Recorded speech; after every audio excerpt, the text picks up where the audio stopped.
चलो स्टार्ट करें।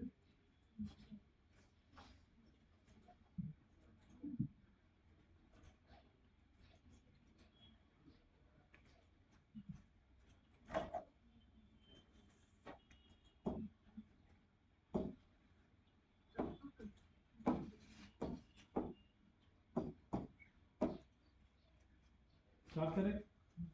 कल का लेक्चर काफी लोगों को मुझे लग रहा है ऐसा कि शायद समझ में नहीं आया और बहुत सारे मतलब पॉइंट भी मतलब उसमें अच्छे से कवर नहीं हुए थे जैसा करना चाहिए था।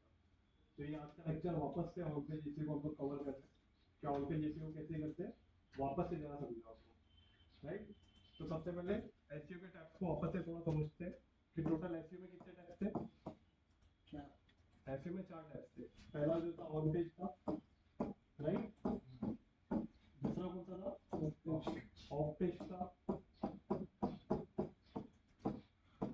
तीसरा लोकल, और चौथा जो था टेक्निकल।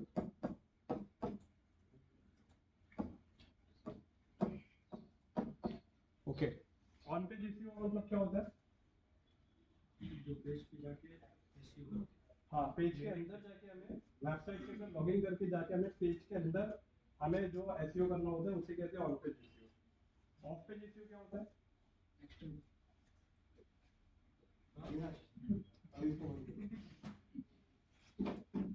तुम वीडियो देख के भी नहीं कर पाते? नहीं, हाँ करते हो लेकिन बहुत टाइम लगता है उसमें तुमको कवर करने के लिए। लेकिन जब तुम लेक्चर में ध्यान नहीं देते हो तो वो फिर वो वीडियो तुम उस पे मतलब नहीं कर पाते सही से। लेक्चर में जब ध्यान रहेगा ना तो उसका वीडियो तुमको समझ में आएगा। अभी छोटी छोटी मैंने मिस्टेक देखा, कल भी देखा, आज भी देखा, तो तुम लेक्चर पे नहीं ध्यान देने की वजह से तुम वीडियो देख के भी करने में तुमको प्रॉब्लम हो जाती है। ऑन पेज एसईओ का मतलब क्या होता है बताओ? अब देखिए पता ही अब भी होता है क्योंकि तुम्हारा ध्यान यहाँ पे था इसलिए। ऑन पेज एसईओ का मतलब क्या होता है मुझे बताओ? मतलब दिखाने के बाद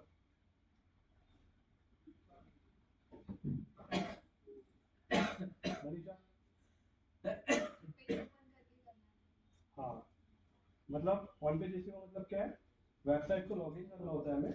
जो पेजेस होता है ना, आपने जो पेजेस बनाए बहुत सारे, तो एक एक पेज के अंदर जाके हमें एसईओ करना होता है, उसे बोलते हैं ऑन पेज एसईओ। जैसे अगर 4 पेज रहेगा तो चारों पेज का भी एसईओ अलग अलग करना होगा। हाँ, सबका अलग अलग करना होता है और हर पेज का एक स्पेसिफिक कीवर्ड होता है, मैं भी आगे एक्सप्लेन करता हूँ।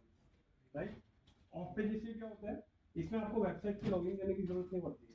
आपके एक एक पेज का यूआरएल आपको लिखे जाके बाहर काम करना होता है। तो वो हम लोग, हाँ, उसे बोलते हैं बैकलिंक रिलेशन।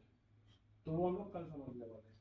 लोकल एसईओ का मतलब होता है नियर बाय, कोई सर्च करता है ना, नियर मी, जैसे कोई सलून है या कोई इलेक्ट्रिशियन है या कोई प्लम्बर है, तो इन लोगों का जो शॉप्स होता है या क्लोथिंग का शॉप शोरूम होता है, तो आपको अगर उसे ढूंढना है तो आप सर्च करते हो ना कि best electronic shop near me, या बेस्ट रेस्टोरेंट नियर मी, या बेस्ट सलून नियर मी। तो वैसे टाइम पे बिजनेस, लोकल बिजनेस टॉप पे रैंक करता है, ना कि कोई वेबसाइट। तो वो भी हम लोग सीखने वाले हैं, वो परसों सीखने वाले हैं। और टेक्निकल एसईओ ये हम लोग नेक्स्ट वीक स्टार्ट करेंगे, जो कि 2 दिन का चैप्टर रहेगा। टेक्निकल एसईओ के अंदर बहुत सारी चीजें आती है आपकी, जैसे कि वेबसाइट का बैकअप कैसे लेना है, वेबसाइट का साइज स्ट्रक्चर कैसा होता है, वेबसाइट मोबाइल फ्रेंडली है या नहीं, क्योंकि अभी आप जो वेबसाइट बना रहे हो डेस्कटॉप फ्रेंडली, मोबाइल फ्रेंडली नहीं हुआ है। और उसके साथ ही में वेबसाइट के अंदर जो उसका एक स्ट्रक्चर होता है, वो प्रॉपर स्ट्रक्चर आपने अलाइन किया है या नहीं गूगल के रूल के हिसाब से। राइट, और वेबसाइट का जो स्पीड लोडिंग होती है, जो मैंने आपको गूगल एड्स में बताया था कि आपके वेबसाइट पे स्पीड लोडिंग भी अच्छा होना चाहिए, तो वो कैसे करना है, वो सारा पार्ट टेक्निकल एसईओ में कवर करने वाले हैं। तो ऑन पेज एसईओ के अंदर कितने टाइप्स थे? 3। ओके, ऑन पेज 3 टाइप्स थे। एक व्हाइट हेड था, एक व्हाइट हेड एसईओ था, हाँ, दूसरा था एक ब्लैक हेड, और जो तीसरा था वो ग्रे हेड। ओके, इन तीनों में क्या डिफरेंस है? व्हाइट हेड एसईओ का मतलब क्या है? जो गूगल के हिसाब से, हाँ, Google as per Google policy, as per Google rule, Google जो रूल हमें बताता है उस रूल को फॉलो करके हम जो ऑन पेज एसईओ करोगे वो परफेक्ट होता है। और ब्लैक हेड एसईओ क्या होता है? इलीगल। इसके अंदर कुछ ऐसे टूल्स का इस्तेमाल कर रहे हो आप जिस टूल को गूगल अप्रूव नहीं करता है। तो वैसे टूल का इस्तेमाल करके आप टॉप पे रैंकिंग आसानी से कर जाओगे, लेकिन कभी ना कभी तो आपका वेबसाइट गूगल स्कैन कर लेगा, उसे पता चल जाएगा, और एक बार पता चल गया तो आपका वेबसाइट हमेशा के लिए हाँ डिस रैंक हो जाएगा, कभी रैंक नहीं होगा वो डोमेन। और ग्रे हैट का मतलब होता है कि चलो किसी ने सोचा ब्लैक हैट का एक दो पॉइंट यूज कर देते हैं, राइट, तो अब क्या होगा, फिर गूगल कभी ना कभी तो स्कैन कर लेगा ना, तो गूगल पकड़ लेगा कि आपने दो ब्लैक हैट पॉइंट यूज किया, मतलब वो ग्रे हैट में काउंट हो जाएगा, उससे वेबसाइट आपका परमानेंटली सस्पेंड, मतलब गूगल के नजर में सस्पेंड है, आपके लिए वेबसाइट चलेगी, यूजर को आप वेबसाइट भेजोगे तो वो ओपन करेगा तो उसका वेबसाइट ओपन होगा, लेकिन वो वेबसाइट कभी गूगल पे रैंक नहीं होगा, कभी जिंदगी में नहीं होगा, वो डोमेन डेड हो गया, राइट, ओके। तो हम लोग इन तीनों के अंदर कौन सा कवर करने वाले हैं, व्हाइट हैट एसईओ। तो आज हम लोग क्या करने वाले हैं, ऑन पेज एसईओ के अंदर व्हाइट हैट एसईओ कवर करने वाले हैं। तो सबसे पहले ऑन पेज एसईओ के अंदर व्हाइट हैट जो है वो काम क्या करता है, पहले मैं आपको वो समझाता हूँ।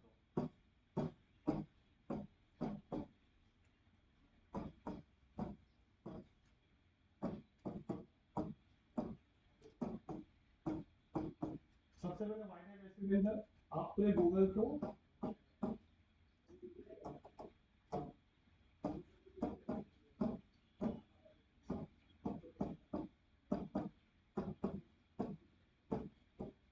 As per Google rules, white hat SEO जो है इसके अंदर एज पर गूगल रूल्स पूरा फॉलो होता है। इसके अंदर मैंने आपके लिए पूरे अच्छे खासे पॉइंट्स बनाए आज बैठ के, उस पॉइंट को मैं आपको वन टू वन एक्सप्लेन करूंगा कि उस पॉइंट के अंदर क्या क्या चीजें होती है, राइट। तो व्हाइट हैट एसईओ स्टार्ट करने के लिए सबसे पहले as per Google rule, Google का जो रूल है, आप जो भी वेबसाइट बनाते हो, जैसे आपका वेबसाइट होता है ये क्या आपका, ये हेडर है, ये आपका फूटर है, हेडर पे एक लोगो होता है, ये मेनू होता है, राइट, ये कॉल टू एक्शन बटन होता है, यहाँ पे आपने कुछ ना कुछ बनाया होगा, कंटेनर होगा, यहाँ पे मेन हेडलाइन होती है, राइट, फिर इसके नीचे छोटा सा टेक्स्ट होता है, फिर बटन होता है, ऐसे करते करते आप पूरी चीजें यहाँ पे बनाते हो, राइट। तो गूगल क्या बताता है, जैसे ये आपका एक पेज है, ये पेज क्या है, पेज वन, ये क्या है, ये पेज टू, ये पेज थ्री, और ये मान के चलो ये कॉन्टेक्ट वाला पेज है, तो इसको एसईओ करने की जरूरत नहीं पड़ती ज्यादा, क्योंकि कॉन्टेक्ट वाला पेज हर वेबसाइट में कॉन्टेक्ट या अबाउट वाला पेज कॉमन होता है। लेकिन मान के चलो अभी आपका ये जो पेज है, तो गूगल बोलता है व्हाइट हैट एसईओ के अंदर ये जो पेज है, मान के चलो ये वाला पेज ओपन है आपका, पेज वन, ये आपका जो है ये पेज वन आपका ओपन है, तो पेज वन के अंदर व्हाइट हैट एसईओ का जो पहला रूल है, सबसे पहला कि आपके पूरे पेज के अंदर H1 जो होना चाहिए सिर्फ एक ही होना चाहिए, H1 पूरे पेज के अंदर सिर्फ एक होना चाहिए, H1 मतलब हेडिंग वन, इसको बोलते हैं हेडिंग वन।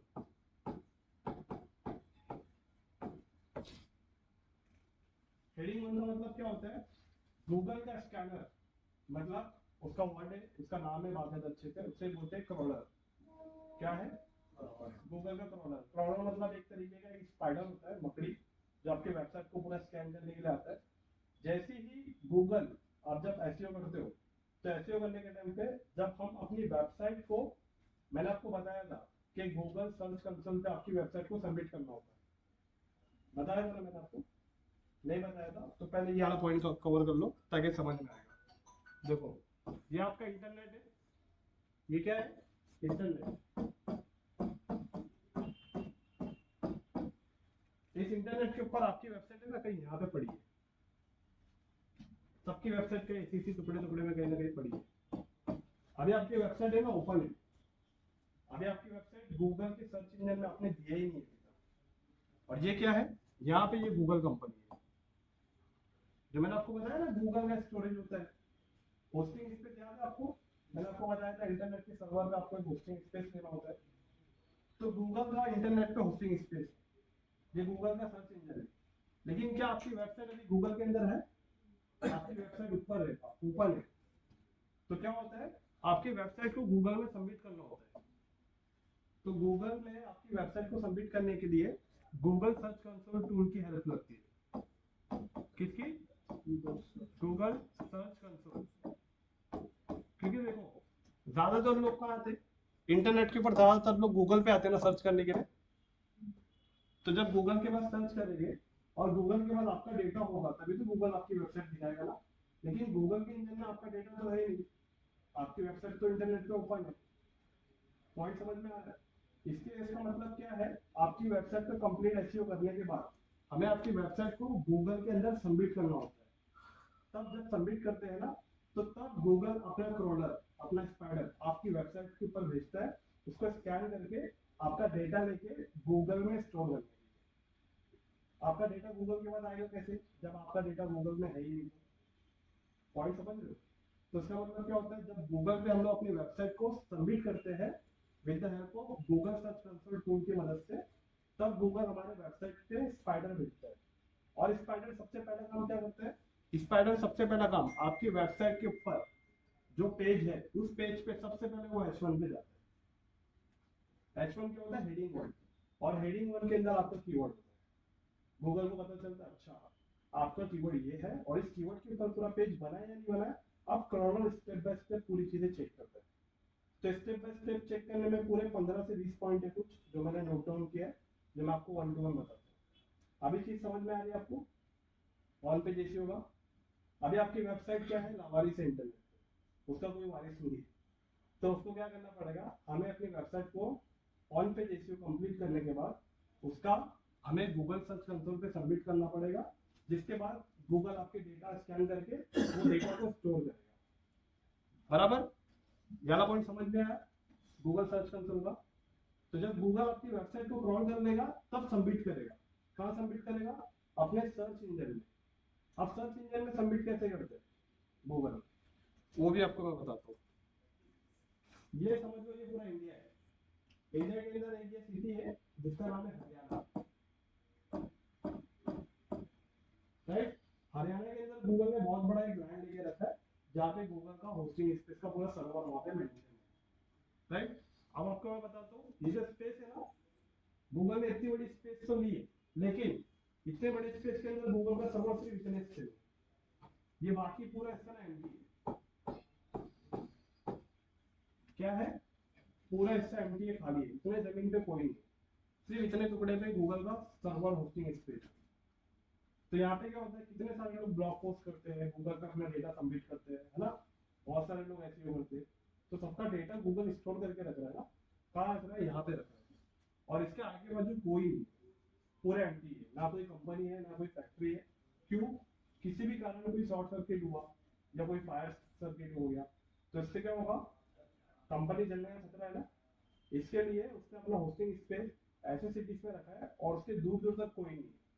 अभी राइट में बहुत जल्दी गूगल का मतलब पूरा, हाँ पनवेल में नहीं, इधर ही पे सेल पाटा, MIDC जहाँ सेल पाटा है, गूगल ने पूरी जगह वहाँ पे खरीद ली है।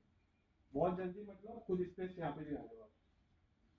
तो यहाँ पे उसने जगह खरीद लिया है, बहुत मतलब बहुत एकड़ जमीन खरीद है। तो यहाँ पे आने वाला है गूगल का बहुत जल्दी, और एज वेल एज यहाँ पे भी रहने वाला है। तो मैं आपको ये बताना चाह रहा हूँ कि ये जो स्पेस है ना, यहाँ पे आपका और हम सबका डेटा यहाँ पे स्टोर होगा एसईओ करने के बाद।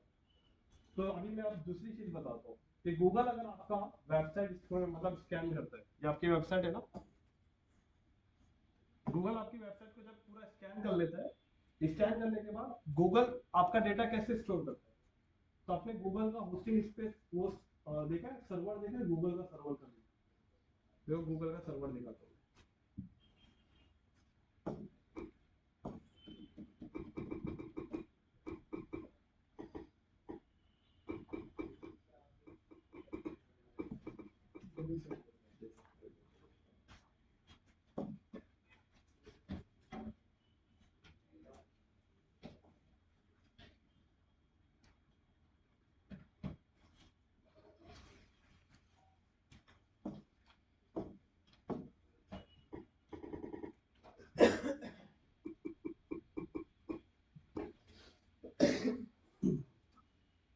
ये दिख रहा है आपको, ये इमेज दिख रही है,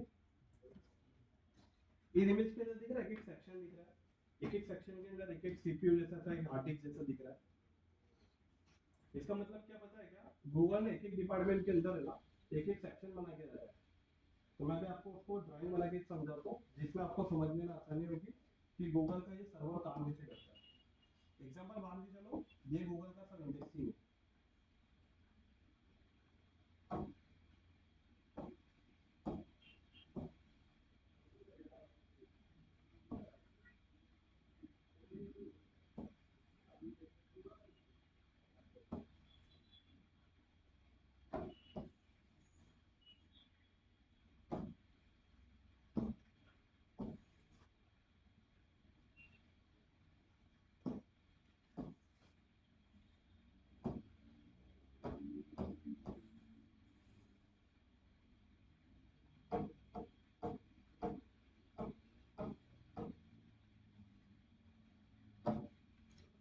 मान लीजिए चलो ये गूगल का मतलब वो है क्या है सर्वर। अब ये वाला जो लाइन है ना, ये लाइन गूगल ने सिर्फ है ना आईटी के लिए बनाया है। किसके लिए बनाया है? सिर्फ आईटी के लिए। अब आईटी के अंदर बहुत सारे सेक्शन है। आईटी से रिलेटेड मतलब क्या, तो आईटी के रिलेटेड आपको किसी ने वेबसाइट बनाया, मान के चलो किसी ने वेबसाइट बनाया आईटी, इसके अंदर वो बता रहे हैं कि मतलब पूरा एग्जांपल मान के चलो इसके अंदर वो पूरा कोडिंग सिखा रहा है, तो कोडिंग तो आईटी से रिलेटेड है ना। तो गूगल क्या करेगा, आपकी वेबसाइट स्कैन करेगा, सबसे पहले आईटी में आएगा। आपका डेटा स्टोर कैसे करेगा गूगल, तो सबसे पहले गूगल क्रॉलर आपका वेबसाइट पे आएगा, स्कैन करेगा, पूरा डेटा कलेक्ट करेगा। कलेक्ट करने के बाद आपका जो H1 है ना, हेडिंग 1, उससे इसको पता चल जाएगा कि आपका कीवर्ड कौन सी कैटेगरी में आता है। तो अभी क्या करेगा, आपका कीवर्ड H1 से पता चल गया कि आईटी है, जैसे आपने लिखा है उसके H1 में लिखा है जैसे कि लर्न पाइथन,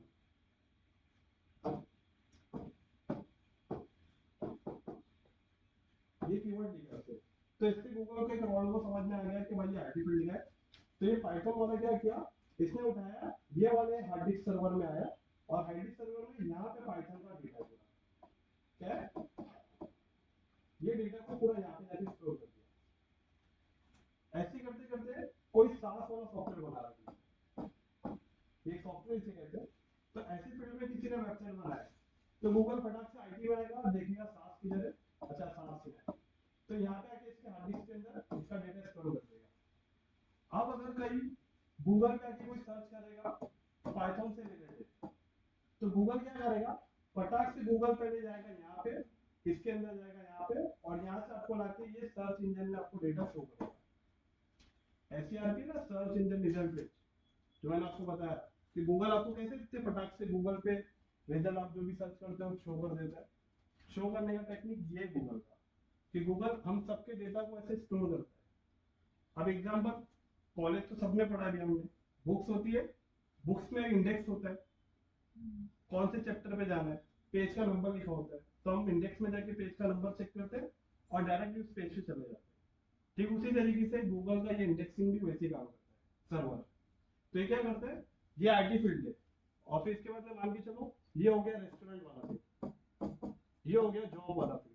तो जॉब के अंदर कौन सी जॉब है, जॉब ने देखा ना, सरकारी job, private job, Indeed job, नौकरी.com, जो भी इस तरीके की वेबसाइट बनाता है गूगल में जब सबमिट करता है, तो गूगल हर एक सेक्शन में जाके अपना डेटा वहाँ पे इंडेक्स करता है, जिससे कोई यूजर जब गूगल पे सर्च करने आता है, तो गूगल आपके डेटा को बहुत फटाक से अपने इंजन में जाके ऑप्टिमाइज करता है, और वो डेटा निकाल के फटाक से आपको सर्च इंजन रिजल्ट पेज पे शो करता है। पॉइंट समझ में आ रहा है, गूगल कैसे काम करता है, आप जो भी सर्च करते हो आपको कैसे फटाक से डेटा निकाल के देता है, इस तरीके से आपको वो निकाल के देता है। तो अगर आप देखोगे यहाँ पे जो इमेज है, इस इमेज के अंदर भी आपको समझ में आ रहा होगा कि कितने कितने सेक्शन बने हैं यहाँ पे। हर सेक्शन के अंदर एक एक हार्ड डिस्क है, जैसा आपके कंप्यूटर में हार्ड डिस्क होता है ना, अभी आपके हार्ड डिस्क के अंदर सब फोल्डर है ना, आपने इसको इंडेक्सिंग करके रखा है। कोई भी फोल्डर में आप जाओगे तो आपने एक एक फोल्डर का नाम सेट करके रखा है कि इस फोल्डर के अंदर मेरा इस क्लाइंट का फाइल है, इस फोल्डर के अंदर मेरे इस क्लाइंट का क्रेडिट्स है, उसके आईटी स्ट्रेटेजी है, उसका लैंडिंग पेज का पूरा मैंने जो कंटेंट निकाला वो सब यहाँ पे। उसी तरीके से गूगल पूरा सर्वर के अंदर भी पूरा मैनेज करके रखता है, बराबर। तो ऑन पे जैसे हम जो भी करते हैं ना, उसका डेटा कहाँ पे जाता है, यहाँ पे जाता है, कहाँ जाता है, गूगल सर्वर में जाता है, और तभी गूगल फटाक से अपने सर्च इंजन में जाता है और आपकी सर्च क्वेरी आपको एसईआरपी पे शो करता है, बराबर। अभी ये वाला पार्ट समझ में आया ना आपको, अच्छा, यहाँ पे डेटा आने के लिए सबसे पहले क्या करना होता है, सबसे पहले आपकी वेबसाइट को गूगल पे पहले सबमिट करना होता है। लेकिन अभी हम लोग सबमिट कर रहे हैं, पहले अपनी वेबसाइट को पहले कंप्लीट रेडी कर रहे हैं, ऐसे ऑप्टिमाइज कर रहे हैं पूरा, ताकि गूगल के रूल हमारे पूरे लैंडिंग पेज पे फॉलो हो। पहला रूल यही है कि ऑन पेज एसईओ जब आप करते हो तो आपकी वेबसाइट का कंप्लीट आपको पहले एसईओ करना पड़ता है। एसईओ होने के बाद देखो 4 पॉइंट है ना, ऑन पेज है, ऑफ पेज है, लोकल है और टेक्निकल है। लेकिन आपकी वेबसाइट को यहाँ पे सबमिट करने के लिए दो ही टैग्स काफी है, एक ऑन पेज और एक टेक्निकल। कितना? ऑन पेज और सिर्फ टेक्निकल। ऑन पेज एसईओ के अंदर गूगल का रूल है, ऑफ पेज एसईओ के अंदर गूगल का रूल नहीं है।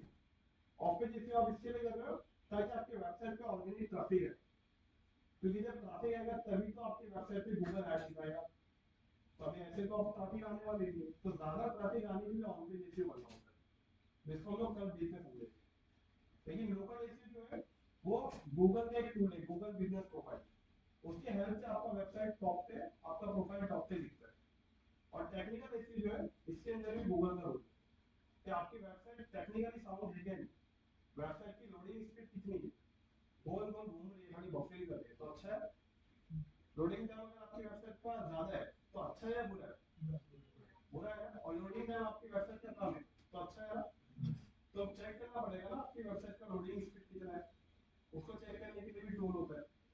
फिर उसके बाद वेबसाइट का स्ट्रक्चर कैसा है आपका, वेबसाइट के अंदर परमानेंट क्या होता है वो भी देखना पड़ेगा। वेबसाइट आपका डेस्कटॉप बना है लेकिन मोबाइल फ्रेंडली बना है या नहीं बना है वो भी करना पड़ेगा। वेबसाइट का बैकअप कैसे लेना है, मान के चलो अभी आपने वेबसाइट जो बनाया जो डोमेन पे, वो डोमेन ये होता है जो मैं बताने जा रहा हूँ। अभी आपने जो डोमेन दिया है एग्जांपल digitalahmed.shop, या मेरा डोमेन है learnwithahmed.in, मैं एक साल के बाद जब ये डोमेन को रिन्यूअल करने जाऊंगा तो इसका पैसा 2 से 3 गुना ज्यादा बढ़ जाएगा।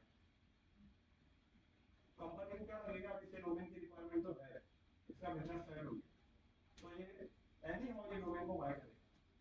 तो कभी कभी क्या होता है हम डोमेन एक्सटेंशन चेंज कर देते हैं, जैसे मेरा लर्न विद अहमद है तो मैं हो सकता है नेक्स्ट टाइम लर्न विद अहमद.com ले लूं, वो शायद उससे सस्ता मिल जाए एग्जांपल, क्योंकि अभी रेट को डबल टिपल कर दिया उसने। तो अब जब मैं .com ले लिया तो learn.in वाली पूरी वेबसाइट को मुझे इसको यहाँ ट्रांसफर तो करना पड़ेगा। तो ट्रांसफर कैसे करना है आपको, वो टेक्निकल इश्यू में समझेंगे हम लोग। किसी भी वेबसाइट का बैकअप कैसे रखना है, कभी वेबसाइट क्या होती है कभी कभी हैक हो जाती है, कभी कभी क्रैश हो जाती है, तो उस कंडीशन में आपके पास वेबसाइट का बैकअप होना भी बहुत जरूरी है। शॉप होती है ना हमारी, अब हमारी शॉप जल गई तो उसका इंश्योरेंस है, वो कर सकते हैं, लेकिन पूरी वापस से लगाने के लिए थोड़ा समय लगेगा। लेकिन ऑनलाइन वेबसाइट में ऐसा नहीं है, ऑनलाइन वेबसाइट में आप फिर से अपनी वेबसाइट का बैकअप वाली पहले इंस्टॉल कर दो, पूरी वेबसाइट फिर से पहले शुरू हो। तो उसका बैकअप कैसे लेना है, और इसके अलावा भी बहुत सारे टेक्निकल टर्म है जो हम लोग टेक्निकल इसके में कवर करेंगे। राइट नाउ गूगल आपकी वेबसाइट को सबमिट करने के लिए दो टैग्स काफी है, एक ऑन पेज एसईओ और एक टेक्निकल एसईओ।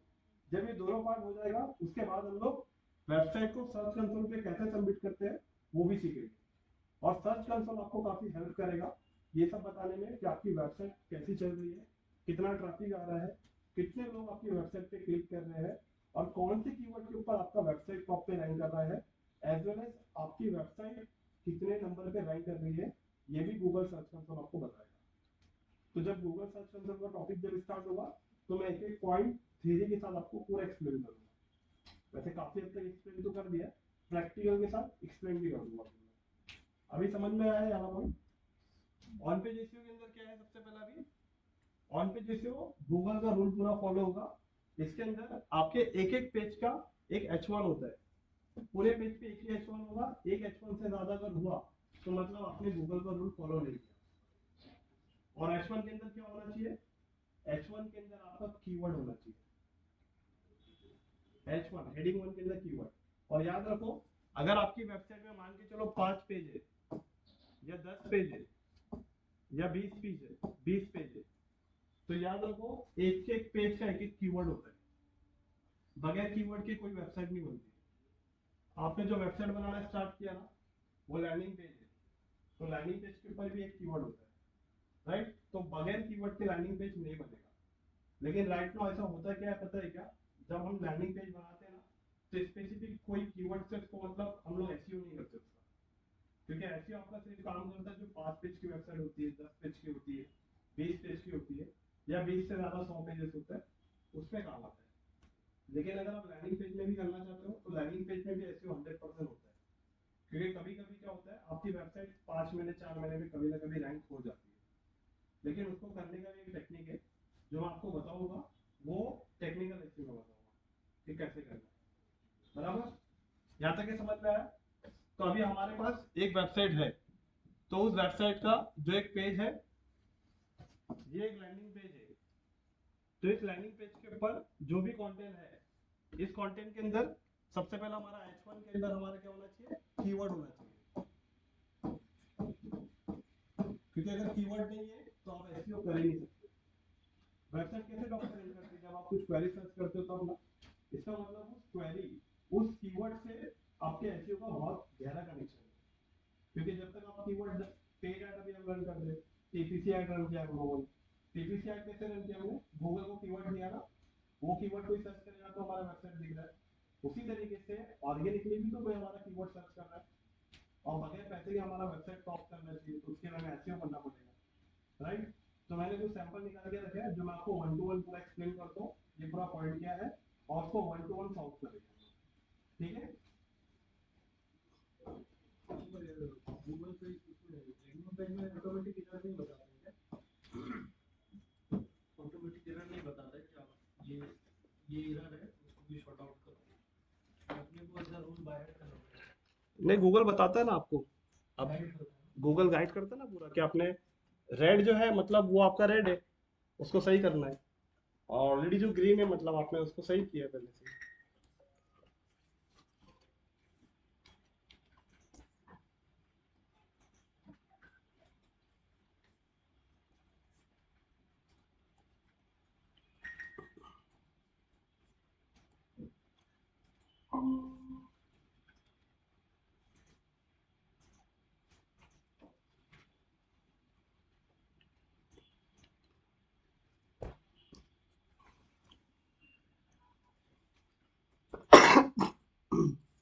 ओके, अब यहाँ पे देखो सब,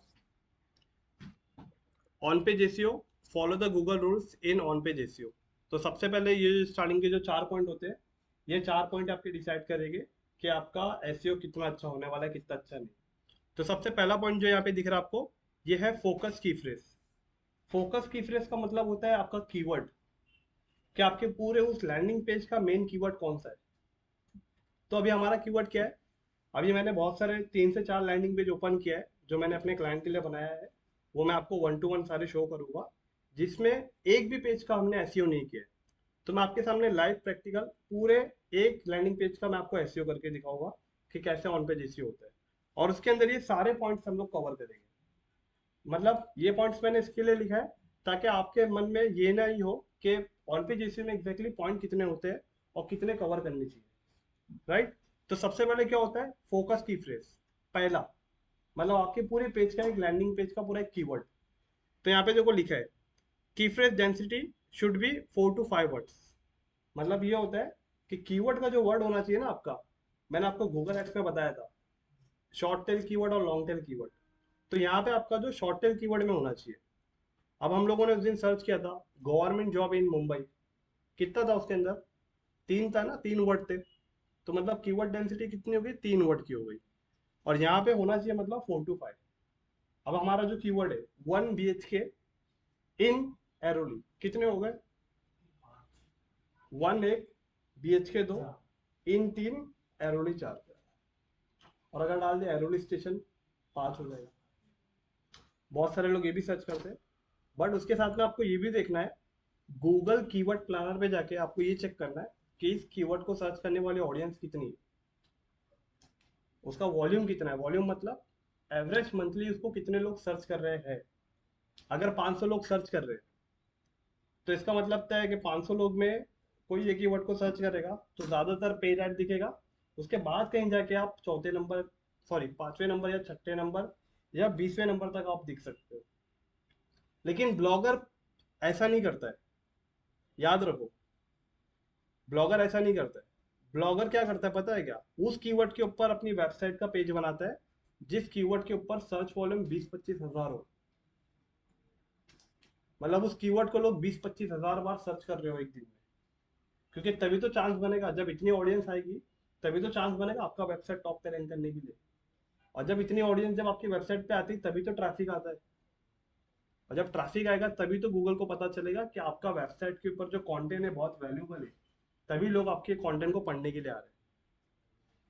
यस यस आकाश जी, मतलब पॉइंट समझ रहे हो, समझ में आ रहा है ना थोड़ा। अभी जैसे मैं अभी आपको एक दो कीवर्ड सर्च करके बताता हूँ कि किसी भी पेज को बनाने से पहले कीवर्ड का रिसर्च किया जाता है, उसके बाद बनाया जाता है।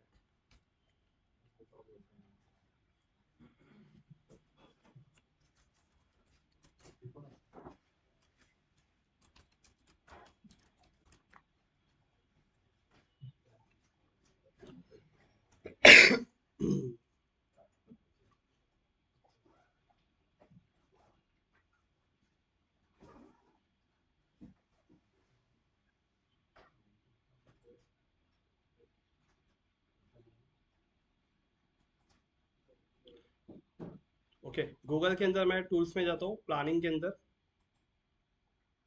और प्लानिंग के अंदर हमें मिलेगा कीवर्ड प्लानर। तो जितने भी वेबसाइट डेवलपर होते हैं ना, वो पहले कीवर्ड रिसर्च करते हैं कि उन्हें किस कीवर्ड पे वेबसाइट बनाना है, क्योंकि वो कीवर्ड का ना सर्च वॉल्यूम सेलेक्ट करते हैं। सर्च वॉल्यूम का मतलब है कितने लोग इस कीवर्ड को सर्च कर रहे हैं, उसकी नंबर ऑफ ट्रैफिक। तो एग्जांपल मैं डिस्कवर न्यू कीवर्ड पे क्लिक करता हूँ और यहाँ पे लिख के डालता हूँ, जैसे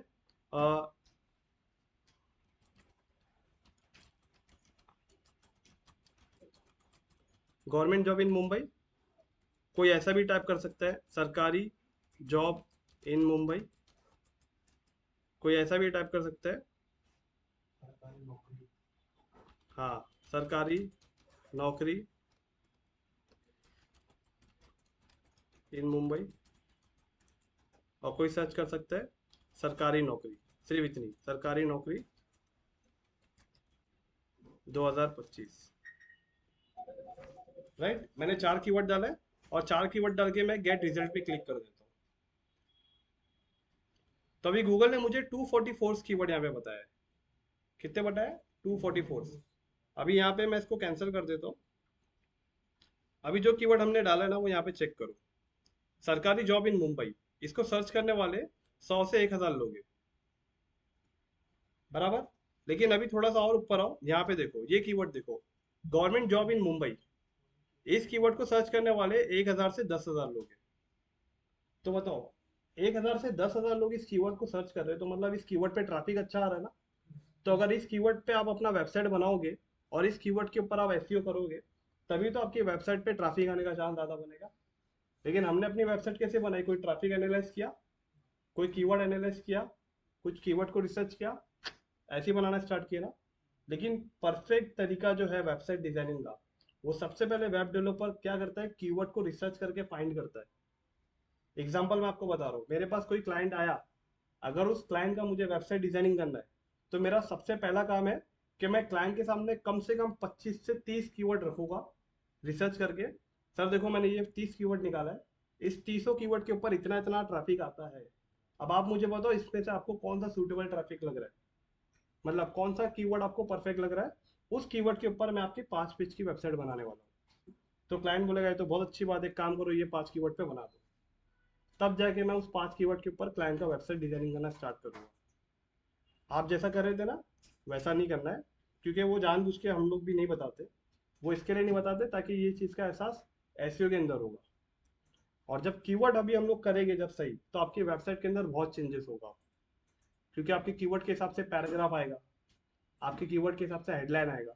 अब आपने जो हेडलाइन डाले थे ना, वो सारे हेडलाइन हटेंगे। अब हेडलाइन क्या आएगा? आपकी कीवर्ड के हिसाब से आएगा। तो पॉइंट समझ में आ रहा है यहाँ पे? सबसे पहले कीवर्ड को रिसर्च करना पड़ता है, और उस कीवर्ड के ऊपर आपको वेबसाइट डिजाइन करना पड़ता है, बराबर। तो back to the point, on page SEO के अंदर सबसे पहला फोकस की फ्रेज कैसा होता है? 4 to 5 वर्ड्स का होना चाहिए मैक्स टू मैक्स, उससे ज्यादा नहीं होना चाहिए। और ये आपके वेबसाइट के H1 में होगा। क्या होगा? H1, हेडिंग 1, क्योंकि क्रॉलर सबसे पहले आपकी वेबसाइट को स्कैन करेगा, तो सबसे पहले H1 को स्कैन करेगा। और H1 अगर एक और एक मिल गया, तो गूगल वहीं पे आपकी वेबसाइट को स्कैन नहीं करेगा, रिजेक्ट कर देगा और आपके डेटा को इंडेक्सिंग में नहीं लेगा। बराबर।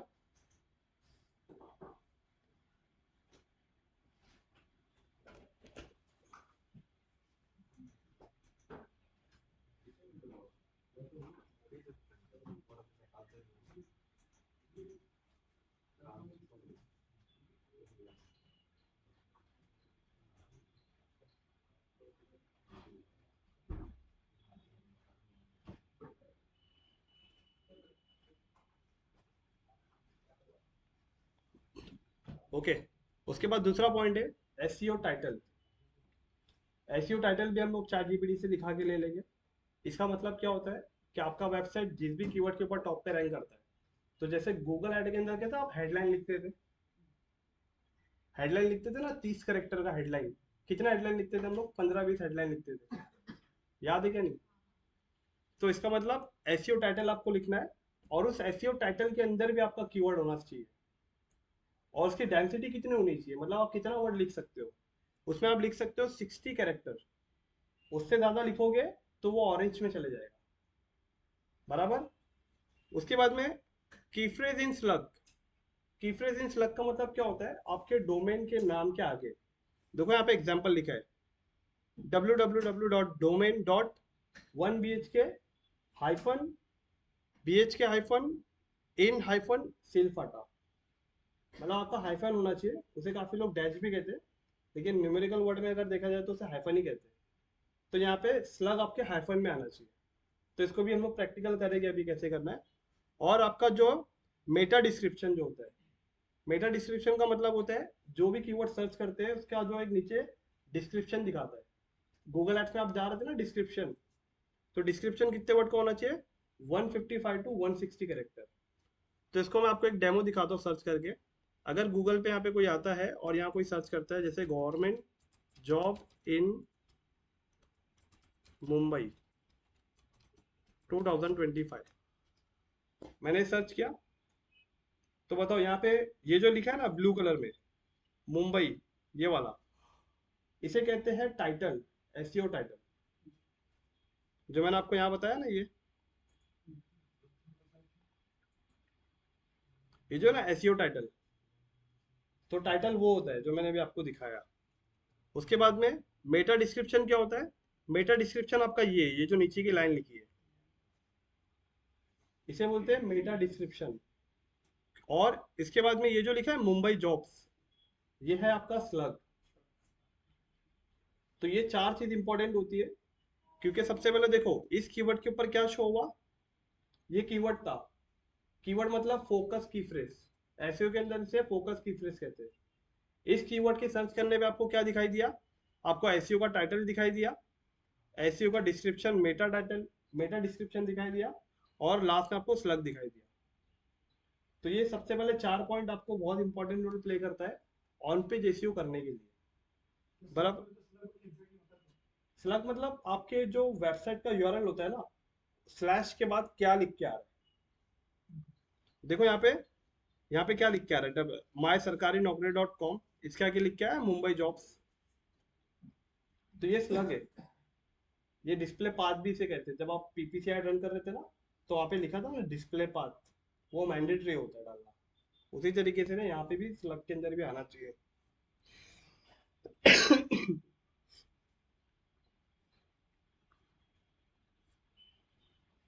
ओके, ये चार पॉइंट समझ में आया। अभी पहले ये चार पॉइंट को पहले करें one two one, step by step. बाकी पॉइंट को फिर धीरे धीरे स्टेप बाय स्टेप समझते हैं। ओके।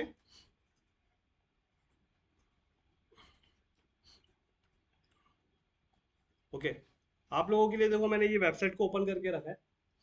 ये क्लाइंट की वेबसाइट है, ये न्यू पाम बीच का प्रोजेक्ट है, और मैंने ये वेबसाइट इसके लिए भी ओपन करके रखा है ताकि मैं आपको समझा सकूं। एक बार आप जो वेबसाइट का टेम्पलेट डिजाइन कर लेते हो, तो वही डिजाइन आपको आपके क्लाइंट के लिए खाली कॉपी पेस्ट करना है, उसकी चीजें चेंज करना है, और कुछ नहीं। अब देखो, ये आपने देखा था वेबसाइट द थारवानी स्टेला, इस वेबसाइट को देखो, उसके बाद में अभी इस वेबसाइट को देखो, खाली कलर कॉम्बिनेशन चेंज किया ना मैंने, बाकी वेबसाइट तो वैसी है ना, कुछ चीजें चेंज हो गई बस, ज्यादा नहीं हुई। वही पेज है, मैंने खाली डुप्लीकेट किया है। वही है ना, कंटेंट तो पूरा वही है ना, लेकिन कंटेंट थोड़ा बदली हुआ है, लेकिन स्ट्रक्चर जो है ना, लेआउट पूरा वही है। अब उसके बाद में ये वाला देखो, ये प्रोविडेंट पाम विस्ता, अब ये भी तो वैसी है ना, खाली कलर चेंज किया है, और कलर चेंज करने के बाद कुछ छोटा मोटा एडिट किया है बस। उसके बाद अगर देखोगे तो बाकी सारी चीजें वही है। मतलब थीम आपको एक बनाना है, मेहनत एक बार है, उसके बाद जितने भी इस फील्ड के अंदर क्लाइंट मिलते हैं, सबको कॉपी पेस्ट करके उसका थीम का डिजाइन चेंज कर दो, कलर चेंज कर दो, कि किसी को यूनिक नहीं लगे। इसको क्या बोलते हैं, स्मार्ट वर्क बोलेंगे ना इसको तो। फिर आप जाओगे शुरू से बनाओगे, फिर कोई क्लाइंट मिलेगा, फिर शुरू से बनाओगे, ऐसे करते करते 10 घंटे लग जाएंगे ना। तो इससे अच्छा एक ही वेबसाइट को बना के उसको क्या करो, आप दूसरे डोमेन पे ट्रांसफर कैसे करते हो, वो मैं टेक्निकल एसईओ में सिखाऊंगा। तब आपको समझ में आएगा कि कैसे क्या करना है। बराबर। अभी करना क्या है हमें, आप अच्छा ये वेबसाइट तो भी बना लोगे ना आप आसानी से, इसका स्ट्रक्चर जो जो हिसाब से दिख रहा है आपको, अभी सब बन जाएगा ना। हाँ, और ये बन जाएगा। हाँ, ये भी आसान है। अविनाश बोलता है बन जाएगा। अविनाश को आ गया मतलब खत्म, अब फिर किसी कोई नहीं बचा जिसको नहीं आएगा।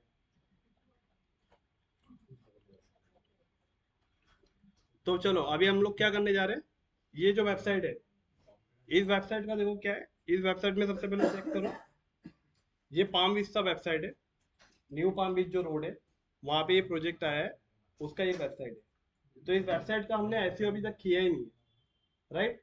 तो सबसे पहले मैं क्या करता हूँ, चैट जीपीटी से इस वेबसाइट के लिए पहले एसईओ फ्रेंडली कंटेंट निकालता हूँ। क्या निकालूंगा, एसईओ फ्रेंडली कंटेंट। तो अब सबसे पहले देखो स्टेप बाय स्टेप करना है क्या है। ये मैंने वेबसाइट ऐसी आग बंद करके बनाया है, राइट, लेकिन इसका एसईओ किया गया ना, मैंने कीवर्ड के हिसाब से किया ना, एसईओ कभी करने की सोची थी इसके ऊपर, क्योंकि हम डायरेक्ट पेड ऐड चलाते हैं ना इस पे एसईओ का, टीपीसी ऐड। पीपीसी ऐड में आपको एसईओ करने की जरूरत नहीं है ना, पैसा देके टॉप पे रैंक कर लिया हम लोग, राइट। तो लेकिन अब मैं आपको एसईओ करने सिखा रहा हूँ कि इस वेबसाइट का पूरा एसईओ कैसे करेंगे, और साथ ही में इसके बहुत सारे कंटेंट चेंज होने वाले हैं, क्योंकि अब ये आपके हिसाब से नहीं बनेगा, एसईओ का जो कंटेंट होगा ना उसके हिसाब से बनेगा। तो सबसे पहले क्या करेंगे, क्या हम लोग यहाँ पे सबसे पहले हम लोग चैट जीपीटी ओपन करेंगे।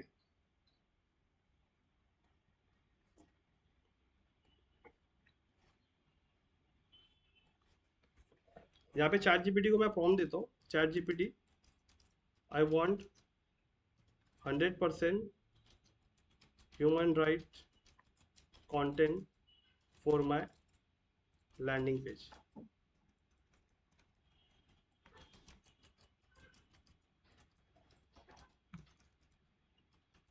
राइट, और यहाँ पे लिखूंगा माय कीवर्ड इज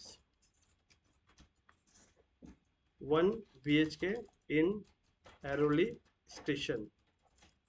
ये लिखता हूँ, कीवर्ड की डेंसिटी कितनी है, 5 वर्ड है, और मैं कीवर्ड को थोड़ा ब्रैकेट भी दे देता हूँ, जिससे चैट जीपीटी को समझने में आसानी हो जाए, राइट। और सबसे पहले अभी मैं इसको क्या बता रहा हूँ, chat GPT I want 100% human right human written content for my landing page. My keyword is 1 BHK in Airoli station. Kindly generate the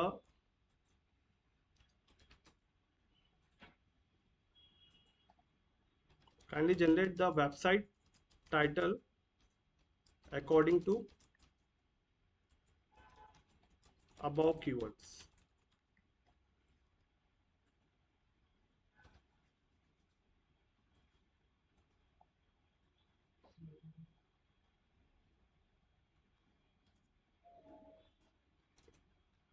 ये चैट जीपीटी को प्रॉम्प्ट देंगे हम लोग, इस प्रॉम्प्ट को मैं कॉपी करके आपको व्हाट्सएप पे भी भेज देता हूँ मैं। हम्म, एक मिनट मैं बता रहा हूँ।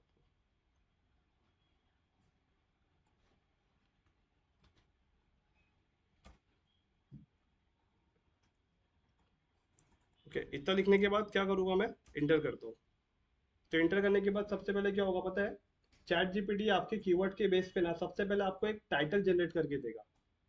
वो टाइटल क्या पता है आपका? वो टाइटल आपका H1 है। पॉइंट समझ में आ रहा है आपको? वो टाइटल क्या है आपका? वो टाइटल H1 है। तो देखो यहाँ पे सबसे पहले उसने लिख के आ गया H1, affordable 1 BHK in Airoli station, modern living at prime location starting at 45 lakhs। मतलब 45 lakhs अपने से लिया है वो। तो मैं क्या करूँगा, इसको कॉपी कर लूँगा, राइट। इसको कॉपी करने के बाद मैं अगेन चैट जीपीटी में इस टाइटल को इंटर करूँगा, और अब मैं यहाँ पे लिखूँगा generate content for my landing page according to the title.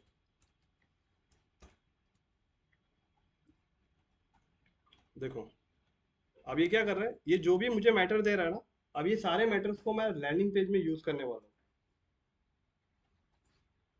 हूँ। ध्यान से समझ रहे हो ना? ये वाला जो प्रॉम्प्ट है, इसको भी मैं कॉपी करके ग्रुप में डाल देता हूँ।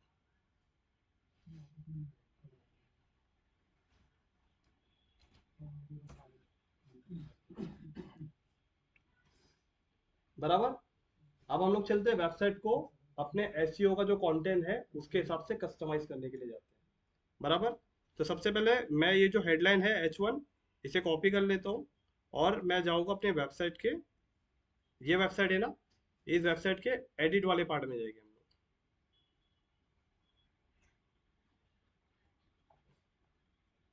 याद रखो अभी हम लोग एसईओ स्टार्ट किया, अब जाके मेन चीज स्टार्ट कर रहे हैं।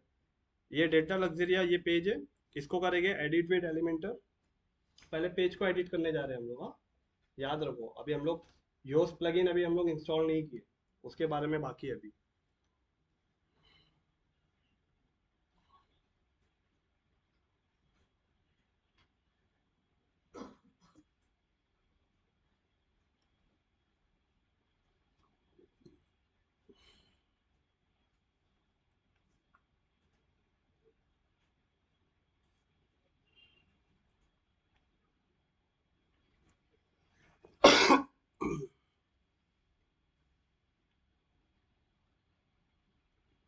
तो अभी यहाँ पे सबसे पहले 1 to 1 सारे हेडलाइन को चेक करेंगे।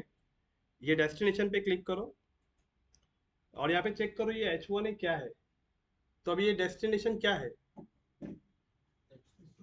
कैसे पता चला? यहाँ पे लिखा है ना, अविनाश। अच्छा, न्यू पाम बीच, अब ये क्या है? ये H1 है ना। इसका मतलब एक H1 एक ही लैंडिंग पेज पे रहना चाहिए। तो इसका मतलब ये H1 नहीं रहना चाहिए ना, तो इसको ऐसे कर दे कि H2। बराबर। फिर इसके बाद में नीचे वाले पे क्लिक करो, ये भी H2 है। फिर उसके नीचे वाले पे क्लिक करो, ये भी H2 है, ये भी H2 है, ये भी H2 है, ये आइकॉन्स है, और ये भी H2 है, ये भी H2, और ये भी H2 है। बुक योर साइट विजिट, ये भी H2 है। और ये जो लिखा है 2025 बिगेस्ट प्री मार्केट अपॉर्चुनिटी, ये H1 है। सॉरी, ये भी H2 है। तो मैं क्या करूँगा, मेरा मेन हेडलाइन है ना, यही होना चाहिए, क्योंकि मेरे पेज पे सबसे H1 मतलब बोले तो आपकी लैंडिंग पेज पे सबसे बड़ा हेडलाइन H1।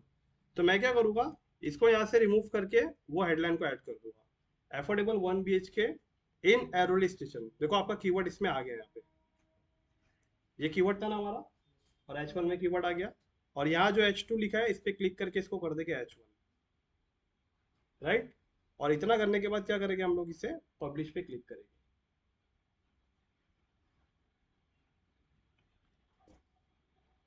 अगेन अभी हम लोग वापस से चैट जीपीटी में आएंगे। ये हमारा क्या था, ये सबसे पहला हमारा ये H1 टाइटल था। अब इसके बाद में यहाँ पे जो को लिखा है, इसके कुछ स्टेप्स लिखा है। Your dream home just steps away from Airoli station, looking for a well connected budget friendly 1 BHK flat in Navi Mumbai. तो ध्यान देना, इसके अंदर आपका कीवर्ड अभी आया नहीं है, लेकिन अभी हमें कम से कम इस पैराग्राफ को ना वहाँ पे ऐड करना पड़ेगा। क्यों ऐड करना पड़ेगा, उसका रीजन है जो मैं आपको पॉइंट में बताऊंगा।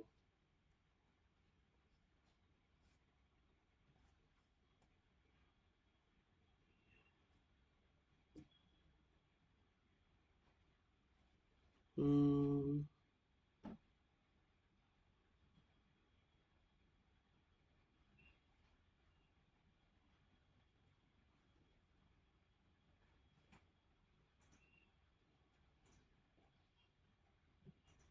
ओके, देखो यहाँ पे दिख रहा है आपको, एक मिनट ये इमेज,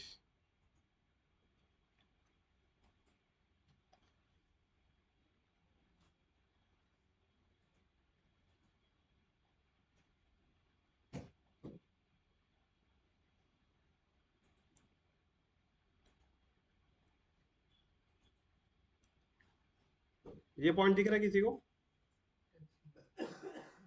टेक्स्ट लेंथ दिख रहा है ऑन पे जैसे का, मतलब ये भी एक रूल है गूगल का कि आपका टेक्स्ट लेंथ है ना, यहाँ पे बता रहा है टोटल 693, मतलब टोटल आपके लैंडिंग पेज पे 693 वर्ड्स है। और गूगल का रूल ये बताता है कि आपके पूरे लैंडिंग पेज पे कम से कम 600 वर्ड्स होने चाहिए। अगर 600 वर्ड्स आपके लैंडिंग पेज पे नहीं है, इसका मतलब गूगल का रूल फॉलो नहीं है। तो हमें जो चैट जीपीटी ने ये जो दिया है ना, जिसे हम यूज कर रहे हैं, ये पैराग्राफ हम सिर्फ इसी पर्पस के लिए यूज कर रहे हैं ताकि हमारे लैंडिंग पेज पे एटलीस्ट 600 वर्ड्स होने चाहिए। समझ में आ रहा है ये हमें क्यों दिया चैट जीपीटी ने? ये ऐसे ही नहीं दिए, इसके पीछे रीजन है ताकि हमारे 600 वर्ड कंप्लीट हो। तो हमें क्या करना है, इसे कॉपी करना है, और कॉपी करके हम अपने वेबसाइट में जाएंगे। अब यहाँ पे कहाँ लिखेंगे? यहाँ पे लिखने के लिए जगह तो है ही नहीं कहीं, तो यहाँ पे कोई ना कोई पैराग्राफ ढूंढेंगे। जैसा ये पैराग्राफ है, जैसे 10 मेगा प्रोजेक्ट्स कनेक्शन, यहाँ पे लिखा है एरोलिस next to Powai Mulund, right? मैं इसके नीचे ही कहीं ना उस टेक्स्ट को भी लिखूंगा, बराबर? क्यों लिख रहा हूँ? ताकि वो एसईओ फ्रेंडली हो, गूगल का रूल फॉलो।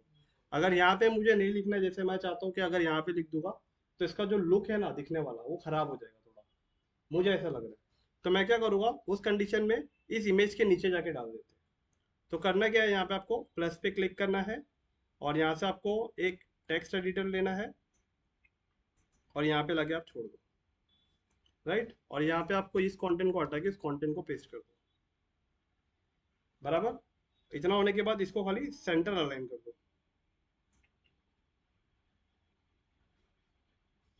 और इतना करके पब्लिश पे क्लिक कर दो। अब वेबसाइट पे आओ आपके, इसे रिफ्रेश करके चेक करो कि जो भी एडिट आप कर रहे हो वो हो रहा है या नहीं हो रहा है। हुआ यहाँ पे एफोर्डेबल 1 BHK आया। उसके बाद में यहाँ पे आएंगे तो देखो नीचे इसका लुक खराब भी नहीं हुआ, और यहाँ पे चीज़ें भी आ गई ना, पैराग्राफ भी आ गया ना, थोड़ा अच्छा भी लग रहा है। ओके, अब वापस से हम लोग क्या करेंगे, चैट जीपीटी पे आएंगे। यहाँ पे कुछ की हाइलाइट्स लिखा है, जैसे स्टार्टिंग एट 45 स्पेशियस 1 BHK की layout smart design, just 2-3 minute walking from, connectivity highlight.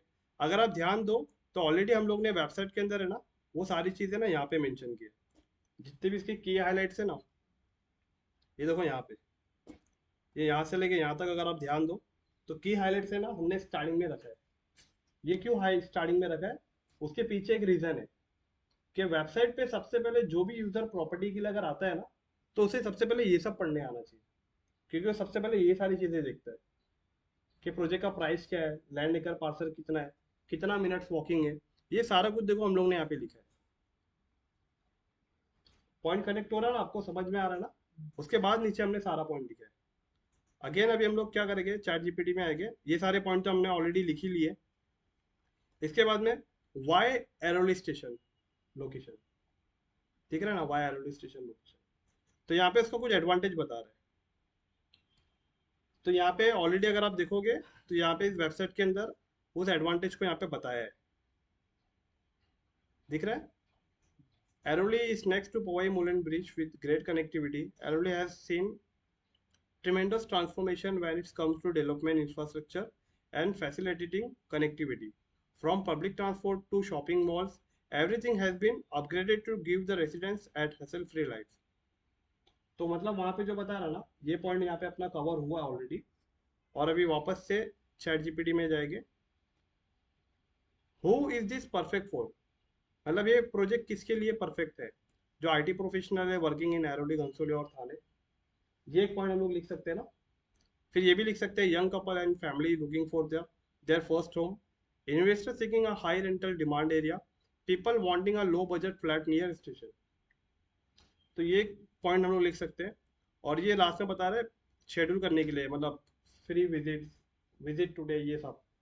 तो अभी राइट नाउ हमें जितना कंटेंट लेना था हमने उतना कंटेंट ले लिया। अभी यहाँ पे वेबसाइट को पूरा चेक करते हैं। सबसे पहले वेबसाइट के अंदर हमने की पॉइंट लिखा है, राइट, एक H1 भी है, और यहाँ पे बंडल कनेक्टिविटी हेडलाइन है और इसके सारे पॉइंट्स है, बराबर। अब क्या करेंगे, अब हमारा काम है इस वेबसाइट के अंदर योस्ट प्लगइन को इंस्टॉल करना। आप क्या करेंगे, योस्ट प्लगइन, मेरे पूरे पॉइंट को अच्छे से समझना।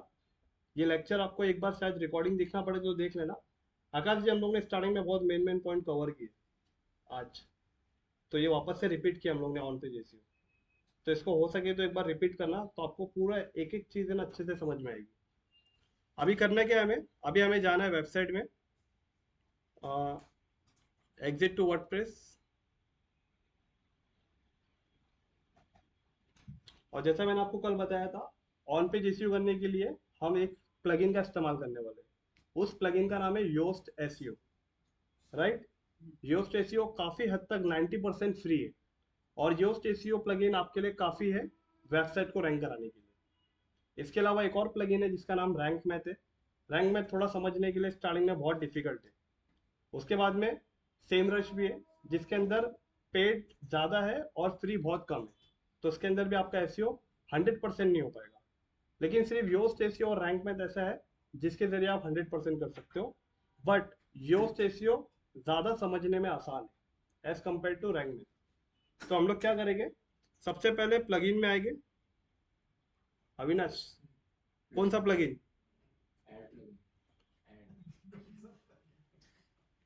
Add new plugin, okay. Add new plugin में अब यहाँ पे कौन सा प्लगइन टाइप करेंगे, अविनाश को आ गया, मतलब आ गया। एसईओ के लिए कौन सा प्लगइन है, कल बताया था ना, एसईओ के लिए योस्ट, योस्ट एसईओ प्लगइन हम लोग क्या करेंगे, यहाँ पे सर्च करेंगे।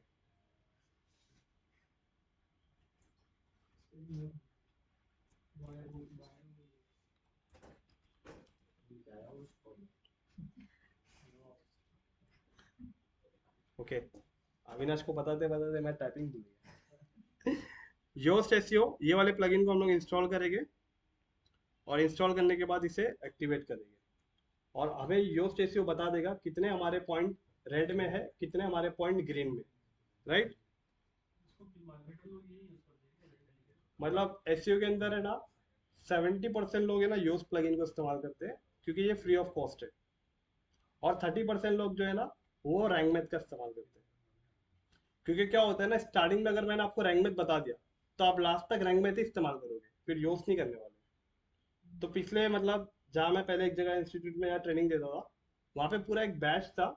वो बैच ऑलरेडी ना एसईओ की टीम थी पूरी, वो जहाँ पे ऑलरेडी वो कई काम कर रहे थे। उन्हें अपने आप को अपग्रेड करना था, तो उन्होंने डिजिटल मार्केटिंग ज्वाइन किया था। तो वो 5 लोग प्लस 10-12 लोग और थे, तो 12 के बैच को मैं ट्रेनिंग देता था। जब मैं एसईओ सिखाने के लिए योस्ट प्लगइन जब बताया ना, तो उन लोग बता रहे थे सर रैंक मैथ कीजिए, रैंक मैथ बहुत आसान है, रैंक मैथ ये है, रैंक मैथ वो है। तो मैंने बोला ठीक है, तो मैं रैंक मैथ सिखा रहा था फिर उस टाइम पे। तो रैंक मैथ सिखाया तो ऑलरेडी उनको रैंक मैथ के बारे में काफ़ी पता है। मैंने बोला अभी आप रैंक मैथ सीख लेना, बोले हाँ। मैंने बोला अब मैं आपको यूज़ सिखाता हूँ, अब आज के बाद आप डिसाइड करना कि आप क्या यूज़ करोगे। तो जब योस्ट प्लगइन जब मैंने उनको सिखाया तो उन्होंने बोला सर ये हमको इसके बारे में पता ही नहीं था, नहीं तो हम उस कंपनी के अंदर ये इस्तेमाल करते हैं रैंक मैथ में। क्योंकि रैंक मैथ के अंदर आपको एसईओ करने के लिए 2 घंटा लग जाएगा, और योस्ट के अंदर आपको एसईओ करने के लिए अगर आप फास्ट हो गए तो आधा घंटा भी काफ़ी है, और उतना आधे घंटे में आप रैंक मैथ में नहीं कर पाओगे, आपको कम से कम 2-2.5 घंटे लगेंगे प्रो होने के बाद। और योस्ट के अंदर अभी आप बिगिनर से आपको गाइड कर रहा है योस्ट पूरा कि कैसे क्या करना है, रैंक मैथ उतना डीपली गाइड नहीं करता है, बराबर। तो यहाँ पे अभी आपने क्या किया, योस्ट एसईओ प्लगइन आपने इंस्टॉल किया, चेक करते हैं। देखो यहाँ पे आ गया ना योस्ट प्लगइन। अब करेंगे क्या, अब ऑन पेज जैसे स्टार्ट करेंगे। ऑन पेज के लिए आपको सबसे पहले पेजेस पे जाना है, और यहाँ पे आपको ये जो पेज आपका दिख रहा है डेल्टा लग्जेरिया, हाँ, नहीं नहीं नहीं, ये पाम विस्ता, इसका डोमेन देखो अलग है, ये सब डोमेन है, दिख रहा है ऊपर देखो ना, हाँ, ये लैंडिंग पेज अलग है, ये लैंडिंग पेज अलग है। मैं इसके एडमिन एक्सेस में नहीं गया हूँ अभी, आप मेरी बात को समझो, ये अलग अलग डोमेन के ऊपर बना है। मैं सिर्फ आपके सामने ये डेल्टा लग्जरिया का ओपन किया मैंने ये ओपन नहीं किया आपके सामने पाम विस्टा। ये पाम विस्टा अलग प्रोजेक्ट है, इसका आईडी पासवर्ड अलग है। ये थारवानी स्टेला ये अलग पेज है। हाँ नहीं, ये गैलरी पे क्लिक करोगे आप गैलरी पे जाएगा। ये लैंडिंग पेज है ना, इसको एंकर मेनू बोलते हैं। याद है ना, आपने सीखा था कंटेनर के 6 डॉट में जाके CSS ID, ये वही है। ये मेनू है, इसको एंकर मेनू बोलते हैं। आपने पेज नहीं बनाए हो, आपने पेज नहीं बनाया हो, उसको एंकर मेनू बोलते हैं। उसके ऊपर तो मैंने आपको दिया वीडियो बना के कि हेडर को, हाँ बराबर आपने, हाँ तो लैंडिंग पेज में यही लैंडिंग पेज का मेनू ऐसा होता है। लैंडिंग पेज का मेनू ऐसा होता है, वो जो मेनू आप बता रहे हो वो 5-6 पेजेस की वेबसाइट होती है, वो उसमें होता है वैसा। नहीं नहीं कंफ्यूज मत हो, मैं आपको बता रहा हूँ, मेरी बात सुनो। अभी आपने जो सीखा है वो लैंडिंग पेज है, लेकिन आपके 5-6 पेजेस जब होते हैं ना वेबसाइट के, उसके अंदर आपको पेजेस बनाने पड़ते हैं। जैसे कैसा भी ग्रोटेक का वेबसाइट था, समझे? तो ग्रोटेक की वेबसाइट में क्या हुआ, आपने बहुत सारे पेजेस बनाए, लेकिन लैंडिंग पेज में आपने पेजेस नहीं बनाए। लैंडिंग पेज में आपने एंकर मेनू बनाए। वो एंकर मेन्यू में क्या होता है, कंटेनर के अंदर CSS ID देना होता है। हाँ हाँ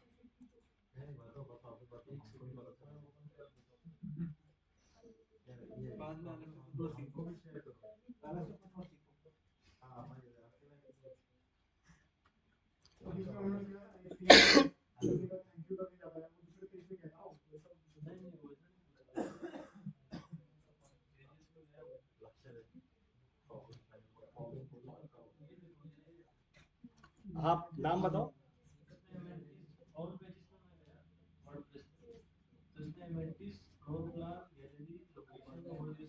अच्छा वो पेज बनाया वो उन्होंने पूरा, अपीयरेंस में गए क्या, मेनू में गए?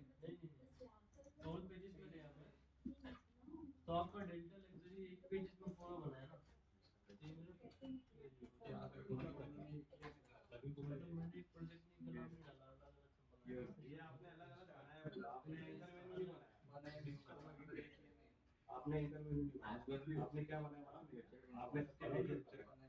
मैं एनालिटिक्स पे क्लिक करूंगा ना, तो ये, हाँ तो फिर ये क्यों बनाया आपने?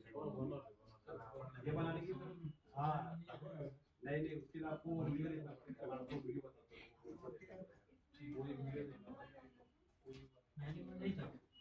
थे उस टाइम पे। आपने क्या किया पता है क्या, आपने लैंडिंग पेज को बनाया है 5 पेज की वेबसाइट को ध्यान में रखते हुए। हाँ तो यहाँ पे लैंडिंग पेज एक ही है। अभी देखो यहाँ पे ये पेज एक ही दिख रहा है ना, लेकिन उसका मेनू कैसे दिख रहा है? ये अपीयरेंस के अंदर आप जब मेनू में जाओगे तो मेनू में आपको दिख रहा है, ये यहाँ पे सब बना है, वो ओवरव्यू हाईलाइट ये, हाँ। और ये जो था, ये सब देखो यहाँ पे लिखा है कस्टम लिंक, देखो दिखा है सब जगह लिखा है। हाँ तो यहाँ पे ये दिख रहा है कस्टम लिंक वाला, ये बनाया है इस पे। अभी अविनाश ने आज ही बनाया है। अविनाश समझ में आया था ना यार?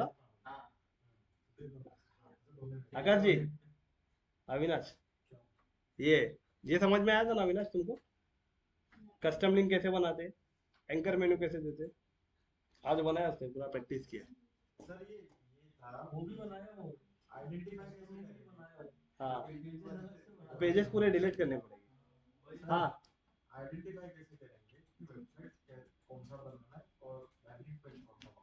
नहीं नहीं, एक्चुअली कैसा रहता है, अभी एग्जांपल मान के चलो, लैंडिंग पेज कब बनता है पता है? जब आपको, आपके कस्टमर को पेड एड में सिर्फ लैंडिंग पेज लगता है, पेड एडवर्टाइजमेंट जो होता है ना PPC में। लेकिन उसमें भी मैटर करता है कि PPC के अंदर आप कौन से प्रोजेक्ट का कर रहे हो। तो इंक्वायरी से रिलेटेड जितने भी एड्स होते हैं ना, उसके अंदर लैंडिंग पेज इस्तेमाल होता है। हाँ हाँ, लैंडिंग पेज का मतलब होता है कि उसके अंदर सिर्फ एक ही प्रोडक्ट की नॉलेज होती है, 2 प्रोडक्ट 3 प्रोडक्ट की नॉलेज नहीं होती। अभी जैसे प्रसाद जी का लाइफ इंश्योरेंस का है। तो प्रसाद जी अपने लिए ना एक वेबसाइट के ऊपर पूरे सारे इनके इंश्योरेंस रहेंगे। लेकिन मान के चलो प्रसाद जी को एक्सीडेंशियल इंश्योरेंस इन्हें बेचना है, तो उसके लिए वो एक्सीडेंशियल इंश्योरेंस का एक लैंडिंग पेज बनाएंगे जिसके अंदर सिर्फ एक्सीडेंशियल इंश्योरेंस के बारे में ही बताया जाएगा, ना लाइफ इंश्योरेंस के बारे में, ना हेल्थ इंश्योरेंस के बारे में। हाँ, तो लैंडिंग पेज क्या करता है, कस्टमर के माइंड को डाइवर्ट होने नहीं देता है, एक ही प्रोडक्ट पे इनको रखता है। अगर आप उसे दूसरे प्रोडक्ट का ऑप्शन दे दोगे तो उसका माइंड डाइवर्ट हो जाएगा दूसरे प्रोडक्ट पे, तो प्रोडक्ट बिकने में परेशानी होती है। तो प्रोडक्ट को बेचने के लिए कस्टमर का माइंडसेट एक ही जगह रहे, इसके लिए लैंडिंग पेज बनता है। नहीं नहीं, वो वेबसाइट से लिंक नहीं रखते उसको, क्योंकि अभी वेबसाइट से लिंक रहेगा तो फिर तो लैंडिंग पेज से आपकी वेबसाइट पे चले जाएगा ना वो, तो लैंडिंग पेज का मतलब नहीं हुआ। अब वेबिनार देखते हो आप, बहुत सारे वेबिनार, वेबिनार एक लैंडिंग पेज पे होता है। रियल एस्टेट का ऐड देखते हो, इसके अंदर भी सिर्फ एक पेज यूज होता है, मतलब ज्यादातर। हाँ हाँ, तो बिल्डर भी देखना, बड़े बड़े बिल्डर भी लैंडिंग पेज ही यूज करते हैं, एक प्रोजेक्ट का एक ही पेज। राइट, एक वेबसाइट उनका कॉमन होता है जिसके अंदर सारे प्रोजेक्ट होते हैं, लेकिन ऐड के अंदर वो सिर्फ एक लैंडिंग पेज यूज करते हैं। हाँ, लैंडिंग पेज में मेन डोमेन भी ले सकते हैं। मतलब कभी कभी क्या होता है, एग्जांपल मान के चलो, अभी रहेजा रहेजा लुनारिस ये, तो बहुत सारे सीपी क्या करते हैं, इसके नाम से डोमेन खरीद लेते हैं।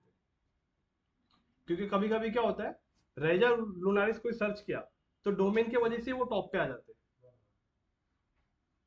मतलब एसईओ से भी बच गए।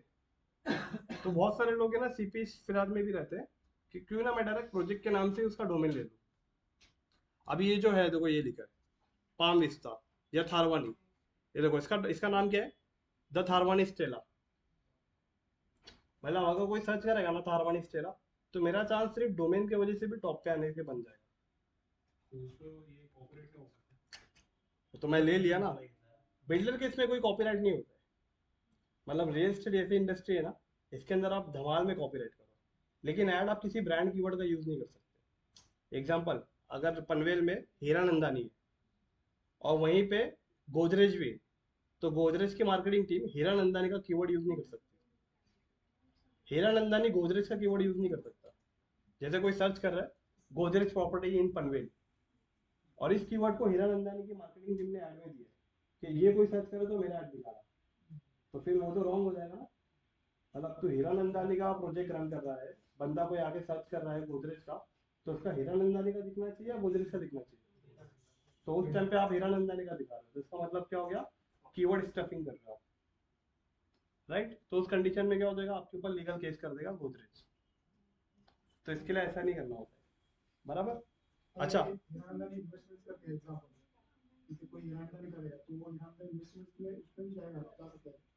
उस टाइम पे क्या हो जाएगा, कीवर्ड की कैटेगरी अलग हो गई। वो हीरानंदानी में एज इन्वेस्टर इन्वेस्ट करने जा रहा है, ना कि कोई प्रॉपर्टी लेने जा रहा है। वहां पे अगर वो कोई मेंशन, देखो सबसे पहले बाय करने वाला बंदा ना कोई ऐसा इन्वेस्टमेंट टाइप नहीं करता है प्रॉपर्टी केस में। प्रॉपर्टी केस में वो ऐसा कस्टमर बन के टाइप करता है। हीरानंदानी इन्वेस्टमेंट टाइप करेगा तो इन्वेस्टमेंट के अलग कैटेगरी वाले ऐड में जाएगा। तो हीरानंदानी डालेगा तो हीरानंदानी के कीवर्ड के ऊपर उसका ऐड दिख जाएगा, क्योंकि ब्रांड कीवर्ड है ना, इसके लिए। अच्छा, चलो अभी सब यहाँ पे बैक टू द पॉइंट। तो अभी यहाँ पे क्या करेंगे हम लोग, सबसे पहले पेजेस में जाएंगे। पेजेस में जाने के बाद डेल्टा लग्जरी आपको दिख रहा है, इसके नीचे आपको अगर इस पेज को आपको एसईओ करना है अविनाश, इस पेज का एसईओ करना है, तो आपको नीचे एडिट दिख रहा है, इस पे क्लिक करना पड़ेगा। पहले आप पेज को एडिट करने के लिए एडिट विद एलिमेंटर करते थे, लेकिन अब आपको एडिट पे क्लिक करना पड़ेगा एसईओ करने के लिए। तो अभी आप क्या करेंगे, एडिट पे क्लिक करो।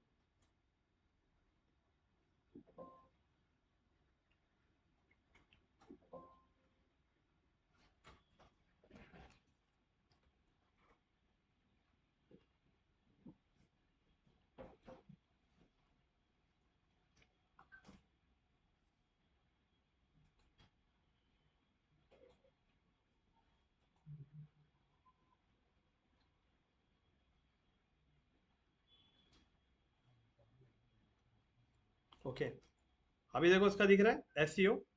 एसईओ में ऑलरेडी इसका लिखा है फोकस की फ्रेज एशर मॉडेला, मतलब ये क्यों लिखा है मैं आपको बता रहा हूँ। ये जो थीम कॉपी हुई ना, ये थीम पहले एस्ट्रो मॉड्यूला क्या लैंडिंग पेज था, उसको कॉपी किया तो उसके साथ में उसका सारी चीजें कॉपी हो गई, राइट। इसके लिए ये ग्रीन में दिख रहा है। अभी हम लोग क्या करेंगे, 1 to 1 जैसा मैंने आपको बताया था, पहला पॉइंट जो था फोकस की फ्रेज वो चेंज करेंगे, और उसके बाद में मैंने आपको बताया था एसईओ टाइटल वो चेंज करेंगे, और उसके बाद में स्लग, और उसके बाद में मेटा डिस्क्रिप्शन। इसको करने के लिए आपको सबसे पहले क्या करना पड़ेगा, अब वापस चैट जीपीटी में जाना पड़ेगा। तो चैट जीपीटी में हम लोग ने क्या किया था, सबसे पहला ये कीवर्ड हमने ये इसको प्रॉम्प्ट दिया था ना, 100% ह्यूमन राइट। तो हमें चैट जीपीटी ने हमें एक टाइटल दिया था, और ये टाइटल को हमने लैंडिंग पेज पे लगाया था, राइट। अब यहाँ पे हम लोग चैट जीपीटी को एक और एक प्रॉम्प्ट देंगे, और चैट जीपीटी को बोलेंगे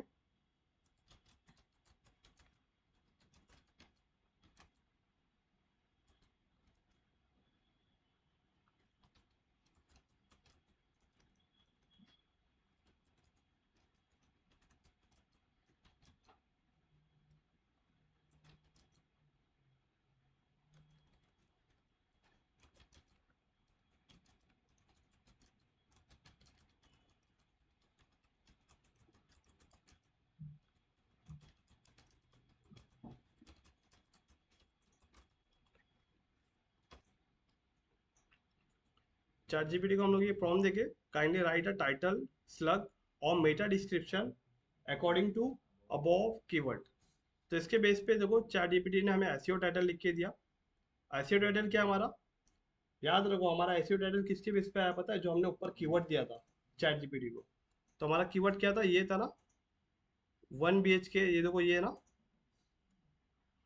चैट जीपीटी में आप एक ही कम्युनिकेशन पे रहना, एक ही प्लेटफॉर्म पे रहना, इसी पे। तो चैट जीपीटी फटाक से समझेगा कि आपका क्वेरी क्या है। तो हमें इसको पूरा डीप में फिर से बताने की जरूरत नहीं पड़ी कि कीवर्ड हमारा ये है, इसका टाइटल बना दो, मेटा टाइटल बना दो, डिस्क्रिप्शन बना दो, वो देने की जरूरत नहीं पड़ी। खाली हमें क्या देना पड़ा, खाली हमें यहाँ पे आके टाइप करना पड़ा, kindly write a title slug meta description to about keyword. तो ऊपर वाले कीवर्ड के बेस पे उसने हमें एक एसईओ टाइटल बना के दे दिया, राइट। तो इस टाइटल को हम लोग क्या करेंगे, कॉपी करेंगे, और यहाँ पे अपने वेबसाइट में जाएंगे, और एसईओ टाइटल यही है ना, राइट। तो सबसे पहले यहाँ पे आके इसको डिलीट करेंगे, और ये टाइटल को ऐड करेंगे। अब ये टाइटल देखो रेड हो गया है, मतलब 60 कैरेक्टर नहीं है, 60 कैरेक्टर से ज़्यादा है।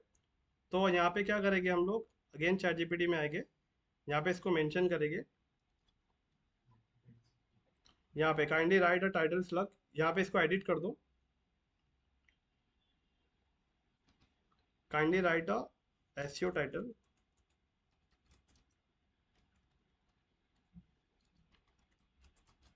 should be in 60 character. और स्लग तो ऑटोमेटिक है, Meta description should be 155 character. और इतना लग के हम लोग अगेन इसको सेंड कर देते हैं।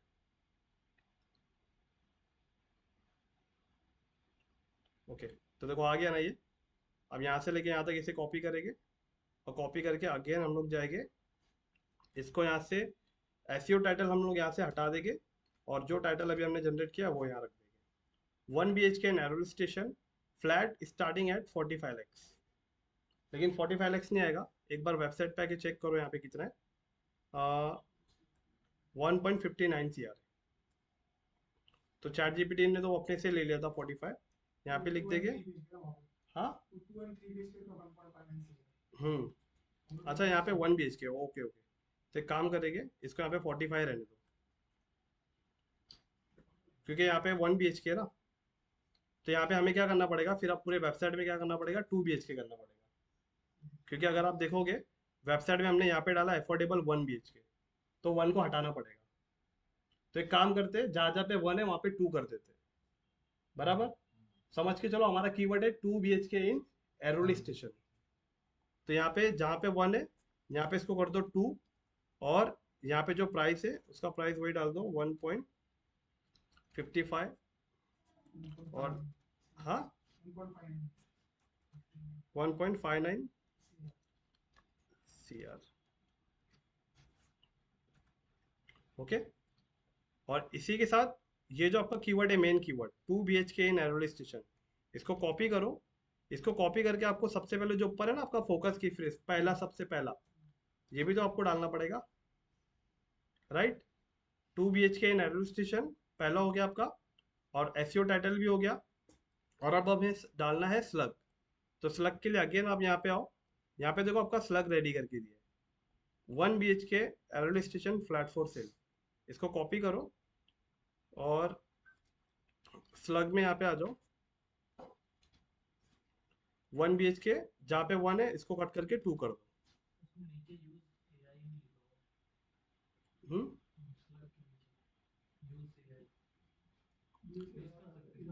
मतलब क्या होगा ना, इसका जब यूज का प्रो लोगे तो क्या होगा, जो आप चैट जीपीटी से जनरेट करा रहे हो वो यहाँ पे खुद यूज एसईओ जनरेट कर देगा। यूज एसईओ का भी एआई है ना, आप यूज एआई पे क्लिक कर दोगे तो वो भी जनरेट कर देगा, लेकिन हमने ऑलरेडी वहाँ से चैट जीपीटी से जब ले रहे तो पूरा वहीं से लेंगे, राइट। अब अगेन वापस से यहाँ पे आ जाओ चैट जीपीटी पे, इसका मेटा डिस्क्रिप्शन यहाँ से कॉपी कर लेते हैं, और वेबसाइट पे यहाँ पे आके इसे हटा देंगे और वो ऐड कर देंगे। तो अगेन जहाँ जहाँ पे 1 है उसको हटा के 2 कर दो, और 45 जहाँ पे है,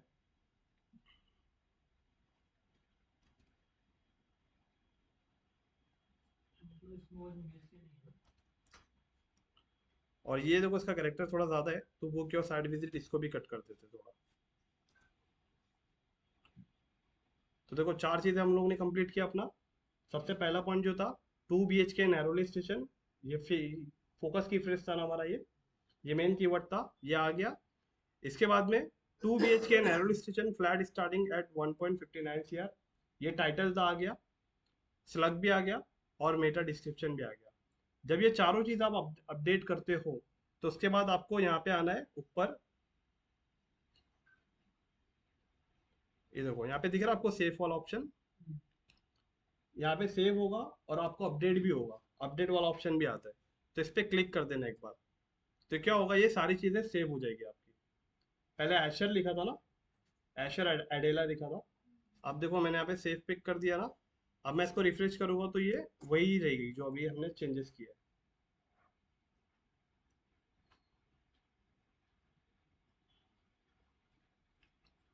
ओके, है ना अभी 2 BHK नैरोली स्टेशन। देखो यहाँ पे इसका टाइटल भी दिख रहा है ना आपको, 2 BHK नैरोली स्टेशन। और आप लोगों ने देखो अभी जो डाला है, affordable 2 BHK flat near railway station, Meta description भी है ना बराबर, स्लग भी है, सब है। आप September 30, 2024, एक्चुअली क्या हुआ पता है क्या, ये वेबसाइट उस दिन बनी है, ये जिस दिन बनी है ना, ये उस दिन का है। अगर मैं इसके अंदर एक नया पेज ऐड करता हूँ और उस पेज का एसईओ करूंगा ना, तो अगर मैंने वो पेज कल बनाया है तो कल का डेट डिटेक्ट करेगा। अगर मैंने परसों कोई पेज बनाया है एक और एक नया, और उस पेज का बनाता हूँ तो यहाँ पे डेट वही ट्रिगर करेगा जिस दिन ये बना है। तो ये पेज जिस दिन बना है ना उस दिन का डेट है ये। कभी कभी आप न्यूज़ का आर्टिकल देखते हो, न्यूज़ का आर्टिकल पढ़ते हो तो ऊपर टाइमिंग लिखा होता है, ये पेज इतनी तारीख का इतने बजे पोस्ट किया गया, क्योंकि वो दिन का रहता है वो।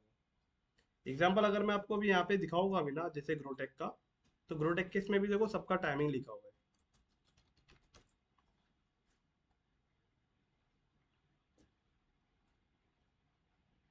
ओके, अब देखो यहाँ पे सर्च किया ग्रोटेक डिजिटल एकेडमी, वेबसाइट आया ना चौथे पे, और इस पे देखो ये जो लिखा है Grotech digital academy, best digital marketing training institute. ये क्या है, ये टाइटल है, एसईओ टाइटल है, इसका टाइटल हमने किया है ना, एसईओ किया है। ये जो है ये क्या है, ये इसका वो है, हाँ डिस्क्रिप्शन है। हाँ, नहीं स्लग उसमें भी नहीं था, कल मैंने जब ओपन किया था, कल वहां पे भी स्लग डाला नहीं था। तो यहाँ पे देखो ब्लॉग पोस्ट में अगर मैं जाता हूँ ना, तो अगर ये ब्लॉग पोस्ट कोई भी ओपन करता हूँ, तो देखो ब्लॉग पोस्ट के अंदर एक डेट आ जा रही है, कितनी तारीख को ये पोस्टिंग हुई थी ये वाली ब्लॉग की। तो उसी तरीके से हर लैंडिंग पेज का एक टाइमिंग भी होता है कि कौन से दिन कौन से टाइम पे उसको बनाया गया था। किसका? हाँ, हाँ हाँ, ब्लॉक क्योंकि कैसा है ना, वेबसाइट का एक्सेस दिया है ना। हाँ, अविनाश बोला, हाँ हाँ हाँ, राइट। तो क्या हो रहा है, जैसे एक संकेत है, एक शोएब है, दोनों उन लोग इसके ऊपर ब्लॉग पोस्टिंग करते रहते हैं, क्योंकि ये क्या है ना, ब्लॉग पोस्टिंग करते रहने से वेबसाइट की कंसिस्टेंसी बनी रहती है, वेबसाइट की सर्च इंजन में रैंकिंग करने के लिए। बराबर। ओके। तो चलो अभी यहाँ पे थोड़ा सा पॉइंट पे आते हैं वापस से। अभी आप लोगों ने 4 पॉइंट क्लियर किया है। 4 पॉइंट कौन कौन से थे?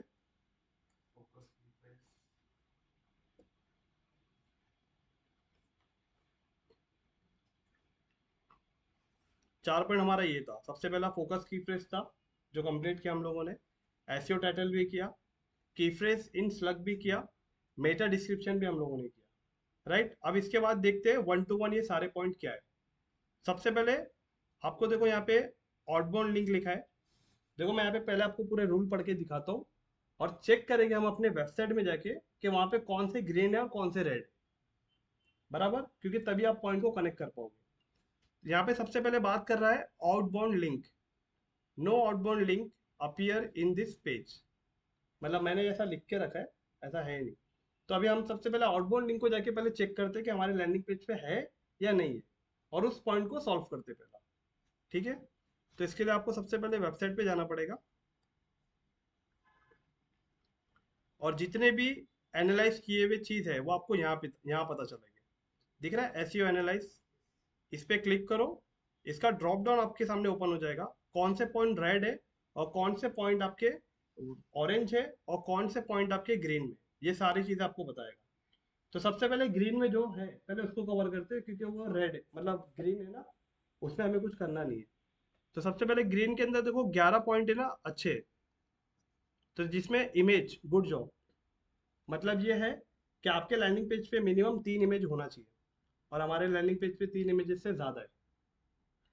इंटरनल लिंक, इंटरनल लिंक का मतलब होता है कि आपके वेबसाइट के ऊपर एक इंटरनल लिंक होना बहुत जरूरी है, जिस पे क्लिक करके गूगल का क्रॉलर दूसरे लैंडिंग पेज पे जा सके। गूगल का क्रॉलर ये रूल का है कि आपको पता है क्यों है, क्योंकि जितना गूगल को डेटा मिलेगा गूगल उतना पावरफुल बनता जाएगा। तो गूगल को पावरफुल बनने के लिए हर वेबसाइट के ऊपर एक इंटरनल और एक एक्सटर्नल लिंक देना जरूरी है। एक्सटर्नल मतलब जैसे अविनाश ने वेबसाइट बनाया, राइट, अविनाश ने वेबसाइट बनाया तो अविनाश की वेबसाइट पे जाहिर दी गई ऋषिकेश की वेबसाइट का एक्सटर्नल लिंक होना चाहिए, ताकि क्रॉलर यहाँ से ऋषिकेश की वेबसाइट पे जा सके। और ऋषिकेश की वेबसाइट पे एक आउटबाउंड लिंक होना चाहिए, मान के चलो आकाश जी का। तो क्रॉलर फिर उस वेबसाइट पे जाता है, क्योंकि ऐसे करते करते ही गूगल का जो डाटा है ना, गूगल का सर्च इंजन, गूगल ने यही रूल से अपना सर्च इंजन बहुत स्ट्रांग बनाया है, क्योंकि आज तभी तो उसके पास इतना सारा डाटा है। अगर आउटबाउंड लिंक अगर नहीं देते हम, तो आज गूगल के पास इतना डाटा नहीं आता जितना है। तो गूगल डाटा कलेक्ट करने के लिए इसका रूल है कि आपके वेबसाइट पे एक एक्सटर्नल लिंक उसे चाहिए 100%। कौन? वो लोग क्या करेंगे अपने ई लर्निंग पेज के अंदर दूसरे बिल्डर का नहीं देंगे। बिल्डर क्या करता है, अपने लैंडिंग पेज या अपने वेबसाइट के अंदर फाइनेंस का यूआरएल दे देगा। जैसे होम होम लोन के लिए कौन कौन सी बैंक है, तो वहाँ पे कहीं ना कहीं एक ब्लॉक लिख देगा वो, कि अगर आपको ये प्रॉपर्टी बाय करना है, इसके लिए अगर आपको होम लोन चाहिए, तो होम लोन का एक वहाँ पे लिंक दे देगा। उस पर क्लिक करके डायरेक्ट वो क्या करेगा, अब वो हो सकता है गोदरेज का टाइप एचडीएफसी बैंक से, तो उसका हो गया ना आउटबाउंड लिंक। तो उस पर क्लिक करके एचडीएफसी के होम लोन वाले पेज पे चले जाएगा वो। तो जिससे इसका काम हो गया। आपके केस के अंदर अगर आपका इंश्योरेंस है, तो इंश्योरेंस तो अभी उसको लेना है, जैसे उसने डिसाइड कर लिया मुझे लाइफ इंश्योरेंस ही लेना है एलआईसी का, तो आपने आपकी वेबसाइट के अंदर एक लाइफ इंश्योरेंस का आउटबाउंड लिंक दे दिया। नहीं, पेमेंट आउटबाउंड लिंक कंसिडर नहीं होता है। हाँ बिल्कुल, उस पर क्लिक करके वहां जाते हैं आप, रिलेटेड रहता है, वो इसी के लिए होता है, ताकि आउटबाउंड लिंक होना 100% चाहिए गूगल को, क्योंकि इसका रूल है। क्योंकि इसी के हेल्प से उसने अपने डेटा को बहुत, इंजन सर्च इंजन जो है ना, डेटा बहुत कलेक्ट किया उसकी बेस पे। तो इंटरनल लिंक भी होता है। इंटरनल लिंक मतलब आपके पेज का ही एक लिंक। जैसे आपके पेज पे आपकी वेबसाइट 10-12 पेज की है, तो होम पेज के ऊपर आपके कॉन्टेक्ट वाला पेज का लिंक होना चाहिए। होम पेज पे आपके अबाउट अस का लिंक दे दो, तो ये बता रहा है कि डाटा लग्जरिया वाला जो पेज है उसके ऊपर एक एक्सटर्नल लिंक है, सॉरी इंटरनल, ये दिख रहा है इंटरनल लिंक। अब यहाँ पे चेक करो इस वेबसाइट में कहाँ पे इंटरनल लिंक है, मैं आपको दिखाता हूँ।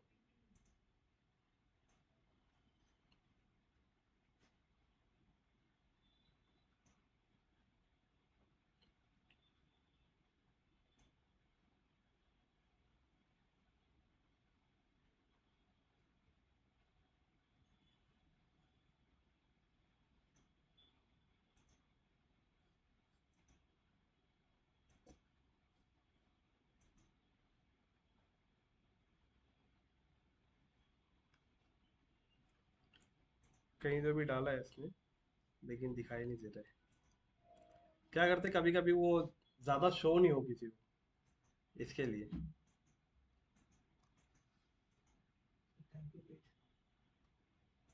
हम्म, नहीं नहीं, थैंक यू पेज का यहाँ पे नहीं आएगा।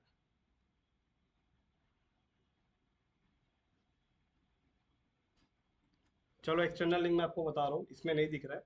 मैं आपको बता रहा हूँ कि अगर आपके केस में वो चीज़ अगर एक रेड दिखेगी, उसको ग्रीन में कैसे करना है।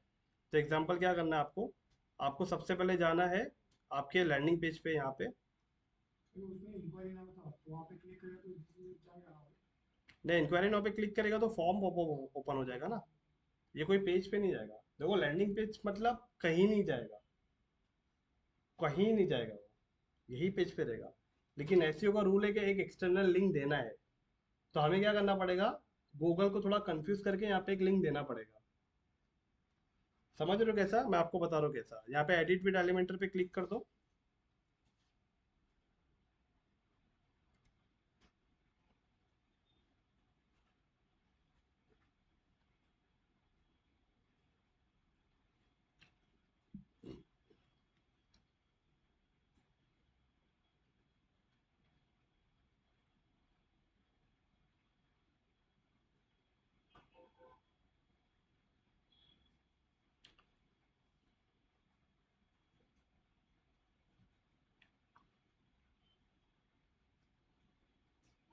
ओके, देखो जैसे ये, मैं यहाँ पे अगर जैसे कि कोई एक पैराग्राफ ऐड कर देता हूँ कि learn more about home loan.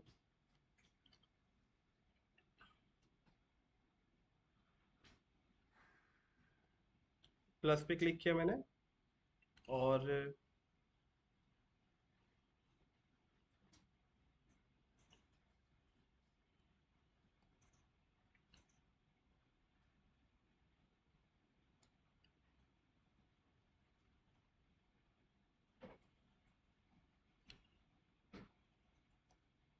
Okay, यहाँ मैं एक हेडलाइन लेता हूँ, और एक हेडलाइन को ना मैं यहाँ पे इसके नीचे कहीं ऐड कर देता हूँ,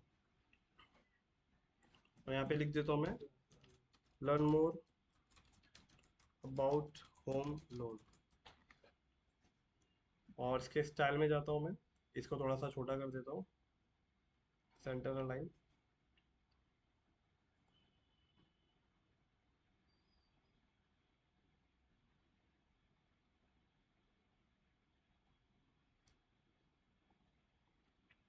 इसके कलर को ब्लैक कर देता हूँ मैं।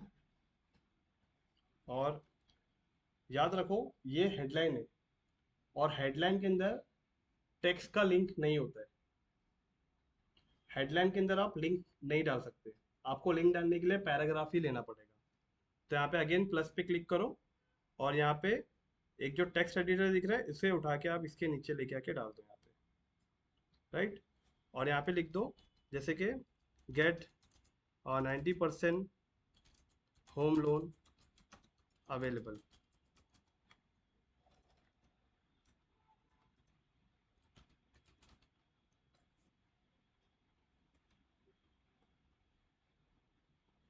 ओके, इतना दिखा। अब यहाँ पे गेट 90% होम लोन अवेलेबल, और यहाँ पे लिख दो click here.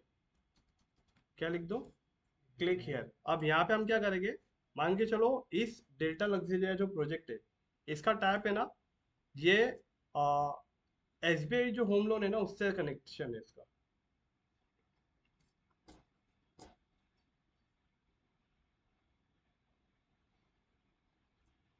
SBI home loan.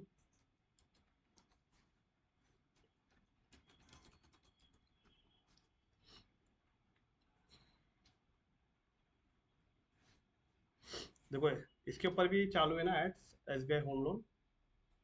तो मान के चलो ये पेज है ना, देखो होम लोन डॉट SBI, मतलब इसका भी सब डोमेन पे बनाया। इसका मेन डोमेन SBI है।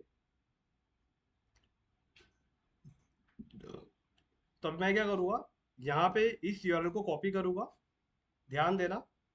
उसको कॉपी करने के बाद मैं ये जो क्लिक हेयर लिखा है ना, इसको सेलेक्ट करूँगा, और सेलेक्ट करने के बाद ये दिख रहा है आपको लिंक का आइकॉन, इस पे क्लिक करूँगा और यहाँ पे वो यूआरएल को पेस्ट करूँगा, और यहाँ पे आपको करना है इस एरो पे क्लिक करके अप्लाई। अब देखो ये वाला जो है ना, get 90% home loan available, click here. अब इस पे कोई क्लिक करेगा तो एसबीआई के वेबसाइट पे जाएगा। ये हो गया आउटबाउंड लिंक, एक्सटर्नल लिंक। और अभी हमें एक इंटरनल लिंक भी देना है। ये भी गूगल का रूल है ना, तो गूगल के रूल को हमने एक फॉलो किया। अब सेम अब एक एक्सटर्नल लिंक भी देंगे। एक्सटर्नल लिंक मतलब जो आपके वेबसाइट के पेज के अंदर का ही होना चाहिए, अब बाहर का नहीं होना चाहिए, राइट। हाँ सॉरी, इंटरनल वो ऑलरेडी है, लेकिन अभी आपको दिख नहीं रहा है कि वो कहाँ है, तो उसको हाइड किया गया है। अब कहाँ हाइड किया है मैं भी ढूंढने बैठूंगा तो भी बहुत समय हो जाएगा। तो इसके लिए मैं आपको ऐसे ही करके दिखा रहा हूँ। तो सबसे पहले मैं इसको डुप्लीकेट कर देता हूँ,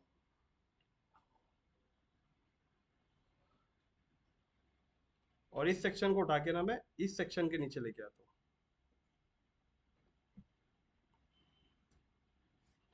और यहाँ पे लिख देता हूँ गेट द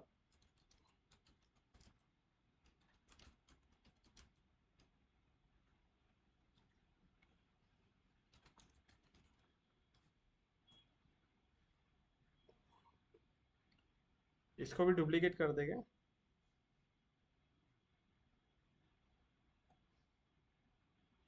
यहाँ पे इसके नीचे मैं ऐड कर देता हूँ, और इस कंटेंट को मैं यहाँ से डिलीट करके यहाँ पे लिख देता हूँ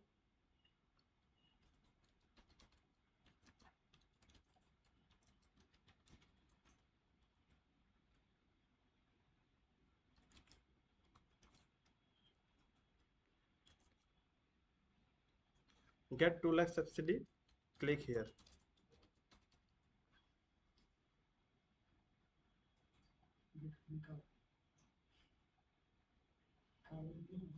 हाँ हाँ, इस पे क्लिक करके मैसेज सेलेक्ट करके ये लिंक वाले आइकॉन पे क्लिक करूंगा, और यहाँ पे ना जो डेल्टा लग्जरिया जो है ना, डेल्टा, देखो यहाँ पे ये जो डोमेन है ना, ये डोमेन का जो यूआरएल है,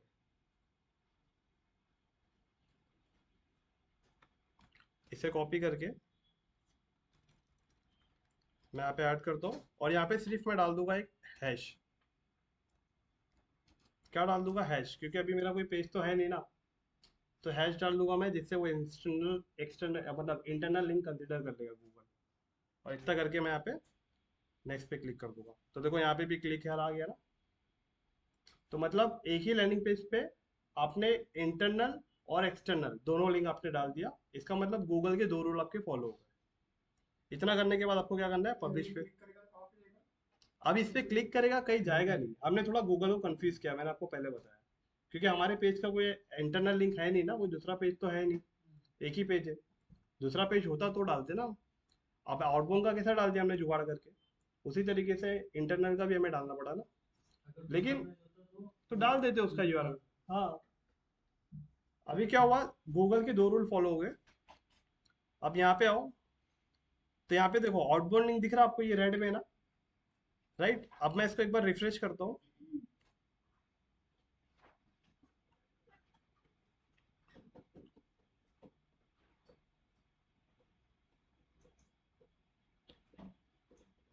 ओके। अब थोड़ा सा नीचे आएंगे, और जहाँ पे हमारा पॉइंट था इस पे क्लिक करेंगे। आउटबाउंड लिंक अभी भी बता रहा है, अभी हट गया देखो, मतलब थोड़ा थोड़ा कभी कभी फेच करता है, थोड़ा लेट फेच करता है। तो यहाँ से आउटबाउंड लिंक देखो हट गया, क्योंकि उससे गूगल पे हमने अपडेट करके पब्लिश किया ना। तो योस्ट एसईओ फटाक से जाके चेक करता है वहाँ पे कि आउटबाउंड लिंक है क्या नहीं, तो जब वो ढूंढता है ना, तब यहाँ से वो उस पॉइंट को रेड से निकाल के ग्रीन में करता है। अब यहाँ पे देखो क्या लिखा है, यस ओके। अब यहाँ पे देखो दूसरा रेड पॉइंट है की फ्रेज इन इंट्रोडक्शन। मतलब आपका जो मेन कीवर्ड है आपके वेबसाइट के अंदर जो पहला इंट्रोडक्शन है उसके अंदर नहीं है। हाँ फर्स्ट पैराग्राफ में नहीं है। तो देखो यहाँ पे आपको लिखा है, आपको यहाँ पे सामने बता रहा है, मतलब गाइड कर रहा है ना खुद आपको योस्ट के योर की फ्रेज और it's synonyms do not appear in the first paragraph. अब आपको लैंडिंग पेज पे जाके चेक करना है कि आपका पहला पैराग्राफ है कौन सा, और उस पहले पैराग्राफ में आपको आपका कीवर्ड डालना है। तो अभी उसके लिए हम लोग क्या करेंगे, वेबसाइट पे जाएंगे और एकदम स्टार्टिंग में जाएंगे। तो यहाँ पे चेक करो, यहाँ पे पैराग्राफ है का। अब देखो हमने जैसे ये चेक किया था, ये भी हेडलाइन था, ये भी हेडलाइन था, ये भी हेडलाइन, ये भी हेडलाइन, ये भी हेडलाइन, और ये भी हेडलाइन, ये आइकॉन है, ये भी हेडलाइन है, ये भी हेडलाइन है, ये भी हेडलाइन, ये भी हेडलाइन। अब पैराग्राफ है तो कहाँ है, कहीं नहीं।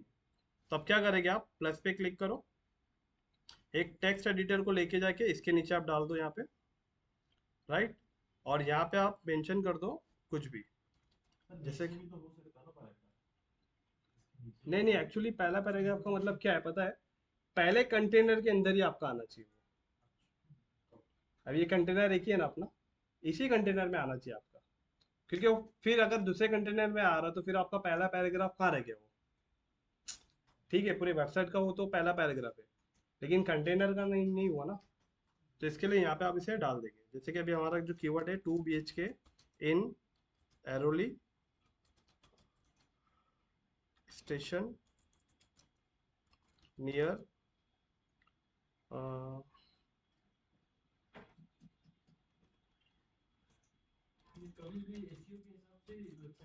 हाँ with luxury life style. Client के रिक्वायरमेंट के हिसाब से, इसके लिए तो मैंने बोला स्टार्टिंग में क्लाइंट को कीवर्ड बताना होगा आपको। मैंने बोला ना आपको 25 से 30 कीवर्ड मैंने रखा क्लाइंट से, और क्लाइंट को मैंने बोला भाई ये कीवर्ड है, इसके ऊपर इतना इतना सर्च आ रहा है, अब आप मुझे बताओ किस पे बनाना है, तो तब क्लाइंट बताता है। लेकिन क्लाइंट आपको गाइड बताएगा, क्लाइंट को लेकिन पूरा आता नहीं है। अगर सारी चीज आप क्लाइंट से पूछने लग जाओगे ना तो क्लाइंट को लगेगा आपको आता क्या है फिर, तो इसके लिए उससे नहीं पूछना ज्यादा, नहीं तो फिर क्लाइंट बोलेगा किसको दे दिया काम। तो इसके लिए खाली आपको क्लाइंट को ना आपको कीवर्ड रिसर्च करके देना है बस, तो वो कीवर्ड पे डिसाइड करेगा कि हमें कौन से कीवर्ड पे वेबसाइट को डिजाइन करना है। अब इसको यहाँ पे थोड़ा सा स्टाइल कर देंगे।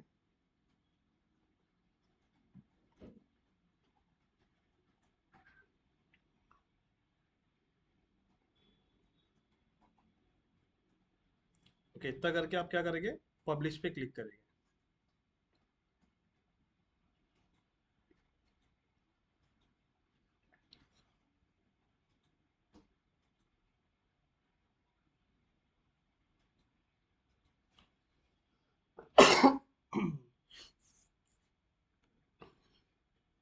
ओके पब्लिश पे क्लिक होने के बाद अगेन आप आओगे और यहाँ पे आप इसको एक बार रिफ्रेश करोगे। कभी कभी 2 मिनट लगता है, 2-5 मिनट लगता है, पॉइंट है ना रेड से ग्रीन में चले जाता है। अगर अभी इंस्टेंट नहीं हुआ तो ये मत समझना कि वो पैराग्राफ वाला पॉइंट रेड में ही है, वो सॉल्व हो गया, लेकिन कभी कभी फेच करने के लिए थोड़ा समय ले लेता है।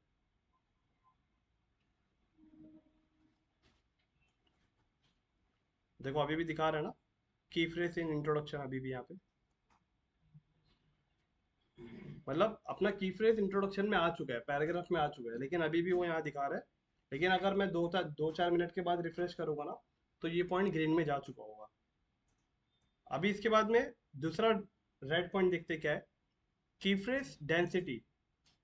की फ्रेज डेंसिटी का मतलब ये है कि आपका जो मेन कीवर्ड है वो पूरे लैंडिंग पेज पे कितनी बार देखा गया है, इसका मतलब ये।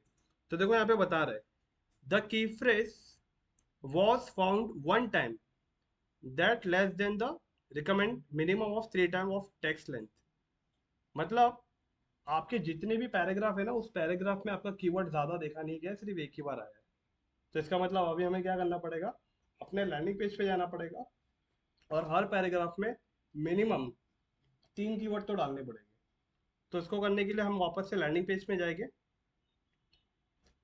तो देखो सबसे पहला ये पैराग्राफ है, तो यहाँ पे कहीं मेंशन कर देंगे हम लोग, एवरीथिंग से पहले यहाँ पे मेंशन कर दो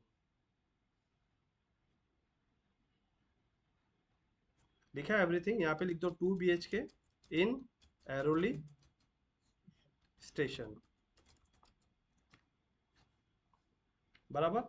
एक ये हो गया, और यहाँ से इसको इतना कॉपी कर लेंगे।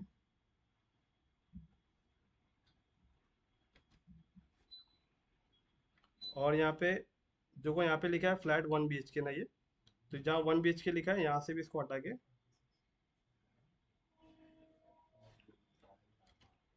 2 BHK in Airoli station, Navi Mumbai. एक यहाँ, हाँ हाँ, ये एसईओ के लिए करना ही पड़ता है हमें।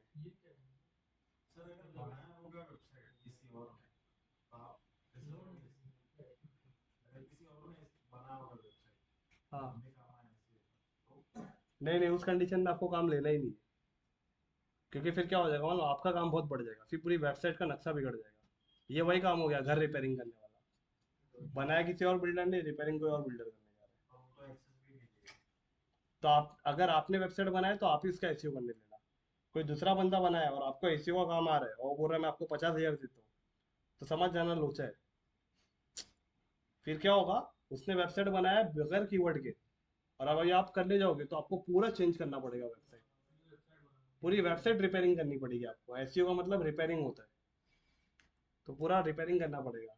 अविनाश, कितना टाइम लगा रहा? हाँ, ये जो है ना, ये जो ब्लर दिख रहा है, ये टेक्निकल एसईओ में आपको बताऊंगा ये क्या है, क्योंकि मोबाइल फ्रेंडली करना होता है ना, उसके लिए हुआ है वो।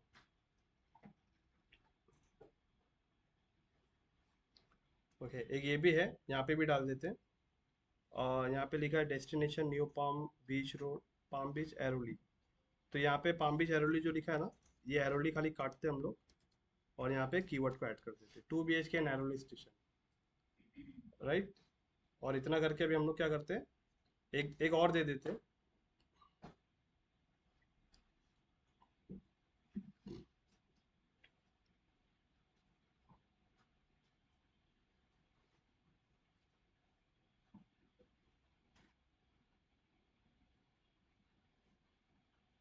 चलो हो गया, 4 तो दे दिया, पब्लिश पे क्लिक कर देते हैं।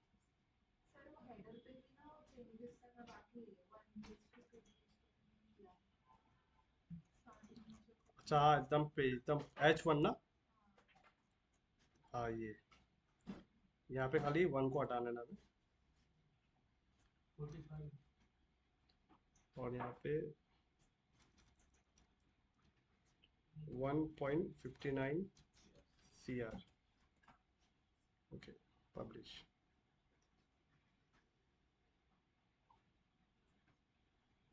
इतना करके अभी यहाँ पे आते हैं, अगेन एक बार रिफ्रेश करते हैं। नहीं, अभी रिफ्रेश अभी कर रहे हैं ना, अभी करेंगे तो हो जाएगा।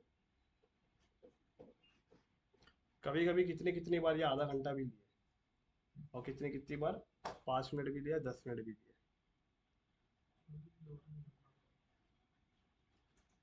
देखो आउटबोल्डिंग अभी भी बता रहा है ना, तो मतलब फेच होने के लिए कभी कभी थोड़ा समय लेते हैं। अब एक दो बार और मैं हार्ड रिफ्रेश करूंगा ना, तो हो जाएगा। अभी देखो, हट गया ना। अभी देखो 3 ही पॉइंट हो गया ना, पहले 7 दिखा रहा था, अभी हट गया वो। अभी थोड़े टाइम के बाद ये भी हट जाएगा, की फ्रेज इंट्रोडक्शन जो है ना, ये भी हट जाएगा, क्योंकि ये भी हमने ऐड कर दिया है। अब देखो बचा सिर्फ एक पॉइंट है, की फ्रेज इन सब हेडिंग। अब ये वाले पॉइंट को समझो, ये पॉइंट क्या है, ये बता रहा है आपको कि आपको H2 और H3 जितनी भी हेडलाइंस है, उसके अंदर आपको आपका कीवर्ड ऐड करना है। तो अभी आप सोच के देखो, हमारे वेबसाइट के अंदर कितने H2 और H3 है, तो ज्यादा नहीं, कम से कम 3 H2 में और 3 H3 में आप कीवर्ड ऐड कर दो, आपका ये रिक्वायरमेंट फुलफिल हो जाएगा। तो करना क्या है, हम लोग अगेन वेबसाइट पे आ जाएंगे। यहाँ पे जो लिखा है ना, जहाँ पे भी, जैसे कि देखो ये एरोलिन नवी मुंबई लिखा है, ये यहाँ पे इसको कट करके आप अपना कीवर्ड डाल दो 2 BHK इन एरोली स्टेशन। ये कौन सा है, ये H2 है, ध्यान देना। उसके बाद में और कहाँ है,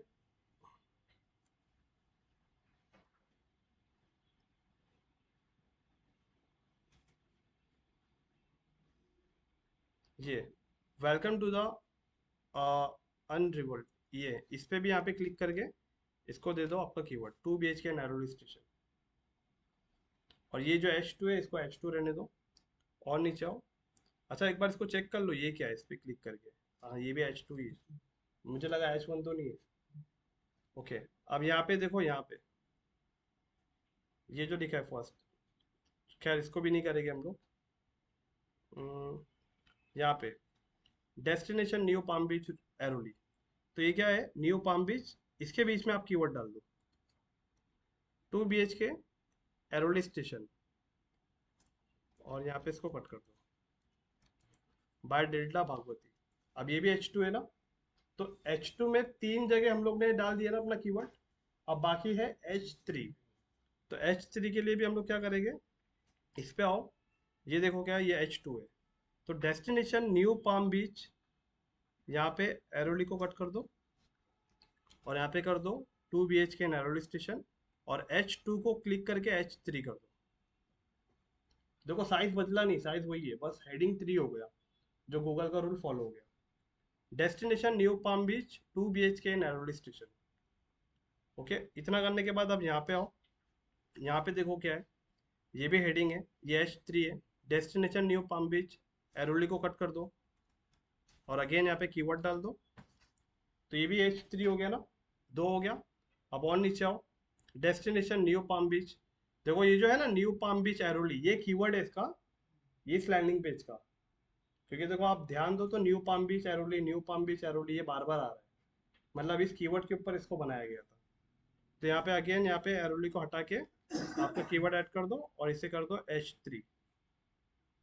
इतना होने के बाद पब्लिश पे क्लिक कर दो, क्योंकि हमने H2 में 3, H3 में 3 अपना कीवर्ड डाल दिया है। कभी कभी ये डालने के बाद भी वहां से हटता नहीं है, वो बोलता है और डाल, तभी अगर आप दो दो और डाल दोगे तो फिर जाके उसके बाद हटेगा, लेकिन गूगल का जो रूल बोलता है वो 3 3 ही बोलता है। यहाँ पे आओ, एक बार रिफ्रेश करो, तो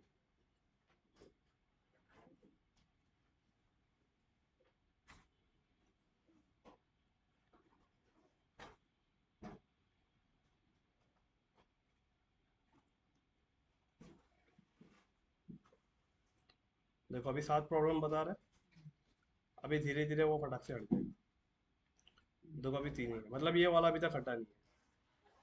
तो ऊपर के जो दोनों पॉइंट है ना, हमने ये दोनों पॉइंट कर दिए, लेकिन अगर मैं आपको थोड़े टाइम के बाद अगर उसको रिफ्रेश करूंगा ना, तो वो पॉइंट देखना वो भी ग्रीन में हो जाएंगे, राइट। और ये वाला जो पॉइंट है ऑरेंज वाला, key phrase in image alt attribute, मतलब जितने भी इमेज है ना, उस इमेज के अंदर अपन ने अल्ट एट्रीब्यूट नहीं दिया है, तो वो भी आपको देना है, तब जाके ये पॉइंट भी आपका ग्रीन में हो जाएगा। आउटबाउंड लिंक समझ में आया, इमेज समझ में आया, इंटरनल लिंक समझ में आया।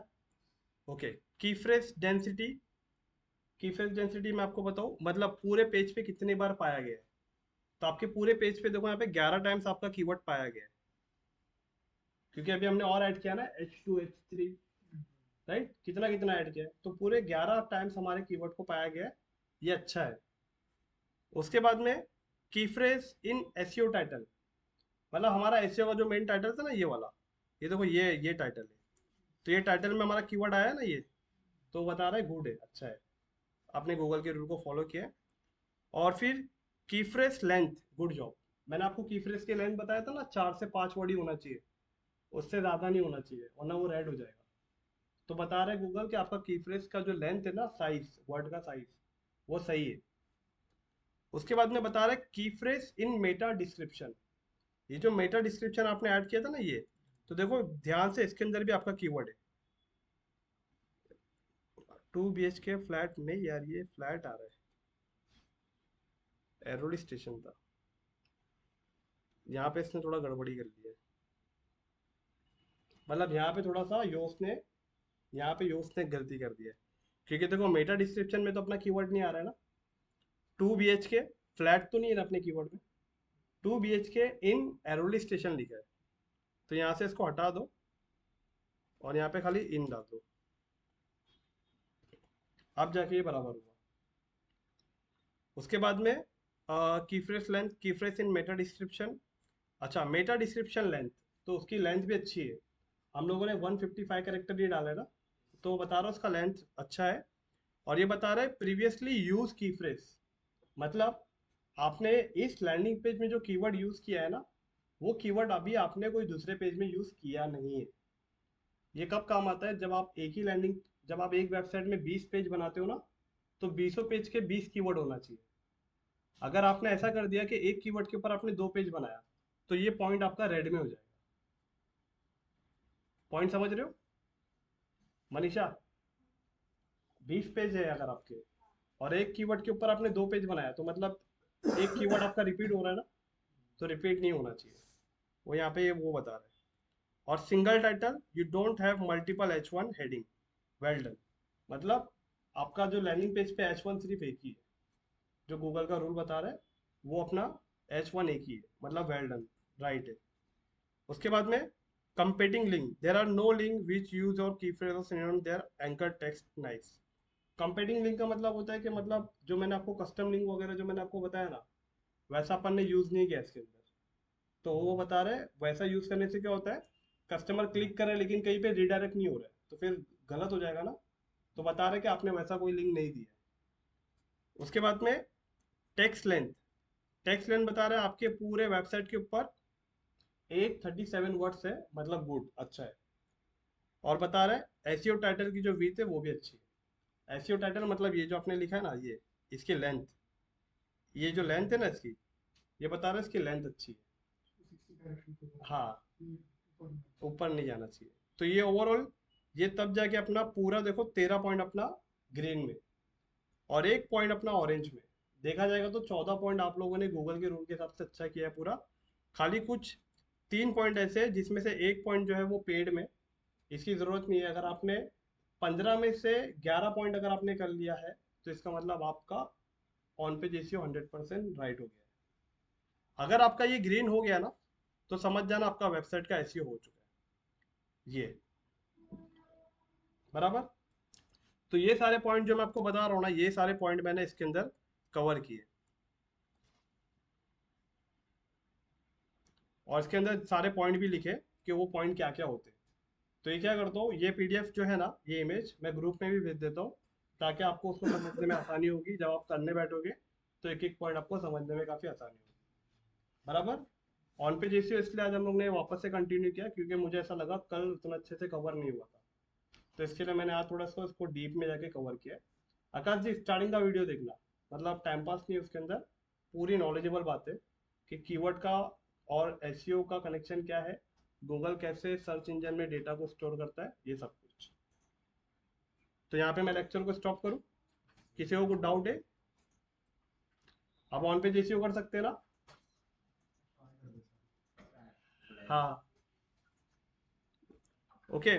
ऑनलाइन हाँ सर। जय, समझ में आया ना? हाँ सर, रिकॉर्डिंग का जल्दी भेजना, रिटर्न देखना है। चलेगा चलेगा, ठीक है, मैं रिकॉर्डिंग भेज देता हूँ, ठीक है। जी सर। चलो थैंक ठीक यू। है, चलो बाय।